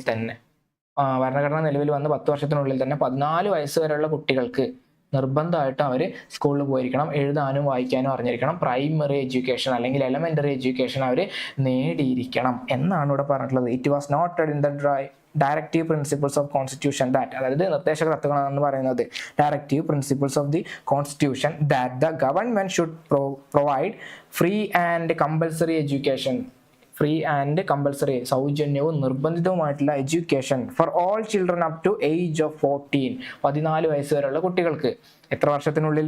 ഭരണഘടന ഇറങ്ങി 10 വർഷത്തിനുള്ളിൽ തന്നെ ഇത് കൊണ്ടുവന്നിട്ടുണ്ട്. ക്ലിയർ അല്ലേ? അപ്പോൾ അതാണ് ഇവിടെ പഠിക്കാനുള്ളത്. ദെൻ ഹയർ എഡ്യൂക്കേഷൻ്റെ കാര്യം നോക്കാം. ഇന്ത്യൻ എഡ്യൂക്കേഷൻ പിരമിഡ് ഈ സ്റ്റീപ്പ്. ഇന്ത്യൻ എഡ്യൂക്കേഷൻ പിരമിഡ് എന്ന് പറയുന്നത് സ്റ്റീപ്പാണെന്ന് പറഞ്ഞിട്ടുള്ളത്. അതായത് ഇന്ത്യൻ എഡ്യൂക്കേഷൻ പിരമിഡ് എന്ന സ്റ്റീപ്പ്, അതായത് എഡ്യൂക്കേഷൻ എന്ന് പറയുന്ന ഇത് എന്താണ്, കുത്തനെ കുറവായിരുന്നു എന്നാണ് പറഞ്ഞത്. Indicating lesser and lesser number of people reaching the higher education level. Higher education മാത്രം എടുത്തിട്ടാണ് നമ്മളിവിടെ കൺസിഡർ ചെയ്യുന്നത് അല്ലെങ്കിൽ പഠിക്കുന്നതെന്നുണ്ടെങ്കിൽ ഹയർ എഡ്യൂക്കേഷന് പോകുന്ന ആളുകളുടെ എണ്ണം വളരെ കുറവായിരുന്നു. എല്ലാവരും എന്താ ചൂസ് ചെയ്തിട്ടുള്ളത്? പ്രൈമറി എഡ്യൂക്കേഷൻ, എഴുതാനും വായിക്കാനും അറിഞ്ഞാൽ മതി എന്നുള്ളൊരു കോൺസെപ്റ്റ് വന്നിട്ടുണ്ടായിരുന്നു. ഓക്കെ അല്ല, അപ്പോൾ അതിനപ്പുറത്തേക്ക് ഹയർ എഡ്യൂക്കേഷന് പോയിരുന്നവരുടെ അളവ് കുറവായിരുന്നു. അപ്പോൾ നമ്മൾ എന്താണ്, സ്റ്റീപ്പ്, കുത്തനെ താഴോട്ടായിരുന്നു എന്നാണ് പറഞ്ഞിട്ടുള്ളത് ഹയർ എഡ്യൂക്കേഷൻ സിസ്റ്റത്തിൽ. ക്ലിയർ അല്ലേ? Then unemployment among educated youth is the highest. അതായത് തൊഴിൽ ചെയ്യുന്ന, അതായത് യുവാക്കളിൽ, എഡ്യൂക്കേറ്റഡ് ആയിട്ടുള്ള യുവാക്കളിൽ എന്ത് വന്നിട്ടുണ്ട്? അൺഎംപ്ലോയ്മെന്റ് വന്നിട്ടുണ്ട്. ഹയർ എഡ്യൂക്കേഷൻ സിസ്റ്റത്തിൻ്റെ അണ്ടറിൽ വരുന്നതാണ്. ക്ലിയർ? അപ്പോൾ unemployment among educated youth is the highest. അപ്പോൾ തൊഴിലില്ലാത്ത യുവാക്കളുടെ എണ്ണം കൂടി വന്നു എന്നാണ് പറഞ്ഞിട്ടുള്ളത്. കാരണം അവർക്ക് വിദ്യാഭ്യാസം ഉണ്ട് താനും, പക്ഷെ ജോലി ഇല്ല താനും. ക്ലിയർ അല്ലേ? As per the NSSO data, national sampling survey organisations പ്രകാരം in the year 2011 and 12 the rate of unemployment among youth male who studied graduation and above in rural areas 19%. ഇവിടെ പറയുന്നുണ്ട് റൂറൽ ഏരിയയിൽ വിദ്യാഭ്യാസം നേടിയവരിൽ 19% യുവാക്കൾക്ക് എന്തില്ല, തൊഴിൽ ഇല്ല. അങ്ങനെയാണെങ്കിൽ അർബൻ അതായത് കൗണ്ടർ പാർട്ടാണ്. റൂറൽ ഉണ്ടെങ്കിൽ അതിന്റെ ഓപ്പോസിറ്റ് ആരാളുള്ളത്? അർബൻ ഏരിയയിൽ വിദ്യാഭ്യാസം നേടിയിട്ടുള്ള യുവാക്കളിൽ എന്തില്ല, 16% ആളുകൾക്ക് എന്തില്ല, ജോലിയില്ല. അൺഎംപ്ലോയിഡ് പേഴ്സൺസ് ആണ്. ക്ലിയർ അല്ലേ? അപ്പോൾ ഇതാണ് ഹയർ എഡ്യൂക്കേഷൻസിൽ എത്ര ആളുകളാണോ വിദ്യാഭ്യാസം നേടിയിട്ടുള്ളത് എന്നാണ് പറഞ്ഞിട്ടുള്ളത്. അപ്പോൾ ഒന്നെന്താ പറയുന്നത്, നമ്മൾ സ്റ്റീപ്പായിരുന്നു, നമ്മുടെ പിരമിഡ് എന്ന് പറയുന്നത് സ്റ്റീപ്പായിരുന്നു. ദെൻ അൺഎംപ്ലോയ്മെന്റ് ഉണ്ടായിരുന്നു. വിദ്യാഭ്യാസം നേടിയ യുവാക്കളിലാണ് അൺഎംപ്ലോയ്മെന്റ്. അത് അർബൻ മേഖലയിൽ എത്രയാണ്, റൂറൽ മേഖലയിൽ എത്രയാണ്. ദെൻ ഇവിടെ പറയുന്നത് ഫീമെയിൽ ഗ്രാജുവേഷൻസ്, അതായത് സ്ത്രീകളിൽ വിദ്യാഭ്യാസം നേടിയതിൽ 30% മാത്രമേ ഉണ്ടായിരുന്നുള്ളൂ. ഫീമെയിൽ ഗ്രാജുവേറ്റ്സ് ആണ്. അതായത് ഹയർ എഡ്യൂക്കേഷൻ, ടെറിഷറി എഡ്യൂക്കേഷൻ കരസ്ഥമാക്കിയതിൽ സ്ത്രീകൾ എന്ന് പറയുന്നത് 30% ആണ്. Then only about 3 to 6% of primary level educated youth in rural and urban area were unemployed. അതായത് അർബൻ മേഖലയിലും റൂറൽ മേഖലയിലും പഠിച്ചിട്ടുള്ള, പ്രൈമറി എഡ്യൂക്കേഷൻ പഠിച്ചിട്ടുള്ള, അതായത് എലമെന്ററി എഡ്യൂക്കേഷൻ നേടിയവരിൽ 3 to 6% ആളുകൾക്ക് മാത്രമേ തൊഴിലില്ലാത്ത അവസ്ഥ വന്നിട്ടുള്ളൂ എന്നാണ് പറഞ്ഞിട്ടുള്ളത്. ക്ലിയർ അല്ലേ? only about 3 to 6% of primary level educated in rural and urban area. Urban ഏരിയയിലും റൂറൽ ഏരിയയിലും വിദ്യാഭ്യാസം നേടിയവരിൽ, പ്രൈമറി വിദ്യാഭ്യാസം നേടിയവരിൽ 3 to 6% ആളുകൾക്ക് മാത്രമേ അൺഎംപ്ലോയ്മെന്റ് ആയിട്ട് വന്നിട്ടുള്ളൂ എന്നാണ് പറഞ്ഞിട്ടുള്ളത്. ക്ലിയർ അല്ലേ? അപ്പോൾ ഇതാണ് നമുക്ക് ഈ ചാപ്റ്ററിൽ പഠിക്കാനുള്ളത്. ഇത്ര കാര്യങ്ങളാണ് നമ്മൾ ഡിസ്കസ് ചെയ്തിട്ടുള്ളൂ. അപ്പോൾ എന്താ പറഞ്ഞിട്ടുള്ളത്, എന്താണ് ഹ്യൂമൻ ക്യാപിറ്റൽ എന്ന് നമ്മൾ ഡിസ്കസ് ചെയ്തു. Human capital and physical capital നമ്മൾ ഡിസ്കസ് ചെയ്തു. ഹ്യൂമൻ ക്യാപിറ്റൽ ഡെവലപ്മെന്റ് എന്നാണ് നമ്മൾ ഡിസ്കസ് ചെയ്തു. പിന്നെ ഏറ്റവും ഇമ്പോർട്ടൻ്റ് ആയിട്ടുള്ള കാര്യം എന്താ, sources of human capital formation. 5 sources നമ്മൾ പഠിച്ചു. എഡ്യൂക്കേഷൻ, ഹെൽത്ത്, പിന്നെന്താ പറഞ്ഞിട്ടുള്ള മൈഗ്രേഷൻ, ഇൻഫോർമേഷൻ ആൻഡ് ട്രെയിനിങ്. ഇത്ര കാര്യങ്ങൾ നമ്മൾ പഠിച്ചിട്ടുള്ളൂ. ഓൺ ദ ജോബ് ട്രെയിനിങ് എന്നൊക്കെ പറഞ്ഞിട്ട്. ഓക്കെ, അപ്പോൾ പിന്നെ നമ്മുടെ ഹയർ എഡ്യൂക്കേഷൻ സിസ്റ്റം, പിന്നെ ഹെൽത്ത് കെയർ ഫെസിലിറ്റീസ്, ഇതൊക്കെ ആരാണ് കൺട്രോൾ ചെയ്യുന്നത്, ICMR എന്താണെന്നുള്ളത് നോക്കി. ഇത്തരം കാര്യങ്ങളൊക്കെ നമ്മൾ ഡിസ്കസ് ചെയ്തു. ഇമ്പോർട്ടൻ്റ് ആയിട്ടുള്ള ടോപ്പിക്കും കവർ ചെയ്തു. ഓക്കെ, അപ്പോൾ ഇത്തരം കാര്യങ്ങളെല്ലാം നിങ്ങൾക്ക് ക്ലിയർ ആയിട്ടുണ്ടെന്ന് ഞാൻ വിശ്വസിക്കുന്നു. അപ്പോൾ ഇത്ര കാര്യങ്ങൾ 3/4 മണിക്കൂറിലെ 47 മിനിറ്റ്സ് നമ്മളൊരു ചാപ്റ്റർ ഒന്ന് കംപ്ലീറ്റ് ചെയ്തു. അപ്പോൾ ഇത്ര കാര്യങ്ങളൊക്കെ ഡിസ്കസ് ചെയ്ത് നിങ്ങൾക്ക് മനസ്സിലായിട്ടുണ്ടാവും. അപ്പോൾ എന്ത് ചെയ്യുക, നോട്ട്സ് പ്രിപ്പയർ ചെയ്യുക. ഈ നോട്ട്സ് നിങ്ങൾക്ക് കിട്ടാൻ എന്ത് ചെയ്യണം, നിങ്ങൾ നമ്മുടെ കമ്മ്യൂണിറ്റി ഗ്രൂപ്പിൽ ജോയിൻ ചെയ്യണം. ഈ വീഡിയോയുടെ ഡിസ്ക്രിപ്ഷനിൽ കമ്മ്യൂണിറ്റി ഗ്രൂപ്പിൻ്റെ ലിങ്ക് ഉണ്ടാവും. അപ്പോൾ അതിൽ ജോയിൻ ചെയ്യുക. സംശയങ്ങൾ എന്തെങ്കിലും ഉണ്ടെങ്കിൽ നിങ്ങൾക്ക് കമൻറ്റ് വഴി അറിയിക്കാം. ഇനി നമ്മളുടെ മാരത്തോൺ ലൈവ് ഇനി വരും. അപ്പോൾ അതിൽ നമ്മൾ ഞാൻ പറഞ്ഞിട്ടുണ്ട് പോവർട്ടിയിൽ ഒരു ചെറിയ പോർഷൻ ഉണ്ട്. അതിൻ്റെ നോട്ട്സ് നമ്മളെ കമ്മ്യൂണിറ്റി ഗ്രൂപ്പിൽ വരും. അപ്പോൾ അത് കിട്ടിയിട്ടും നിങ്ങൾക്ക് മനസ്സിലായിട്ടില്ല എന്നുണ്ടെങ്കിൽ നമ്മുടെ മാരത്തോൺ ലൈവിൽ അത് ഡിസ്കസ് ചെയ്യുന്നതായിരിക്കും. ഇനി നെക്സ്റ്റ് ചാപ്റ്ററായിട്ട് അടുത്ത ലൈവിൽ കാണാം. Okay, thank you, by.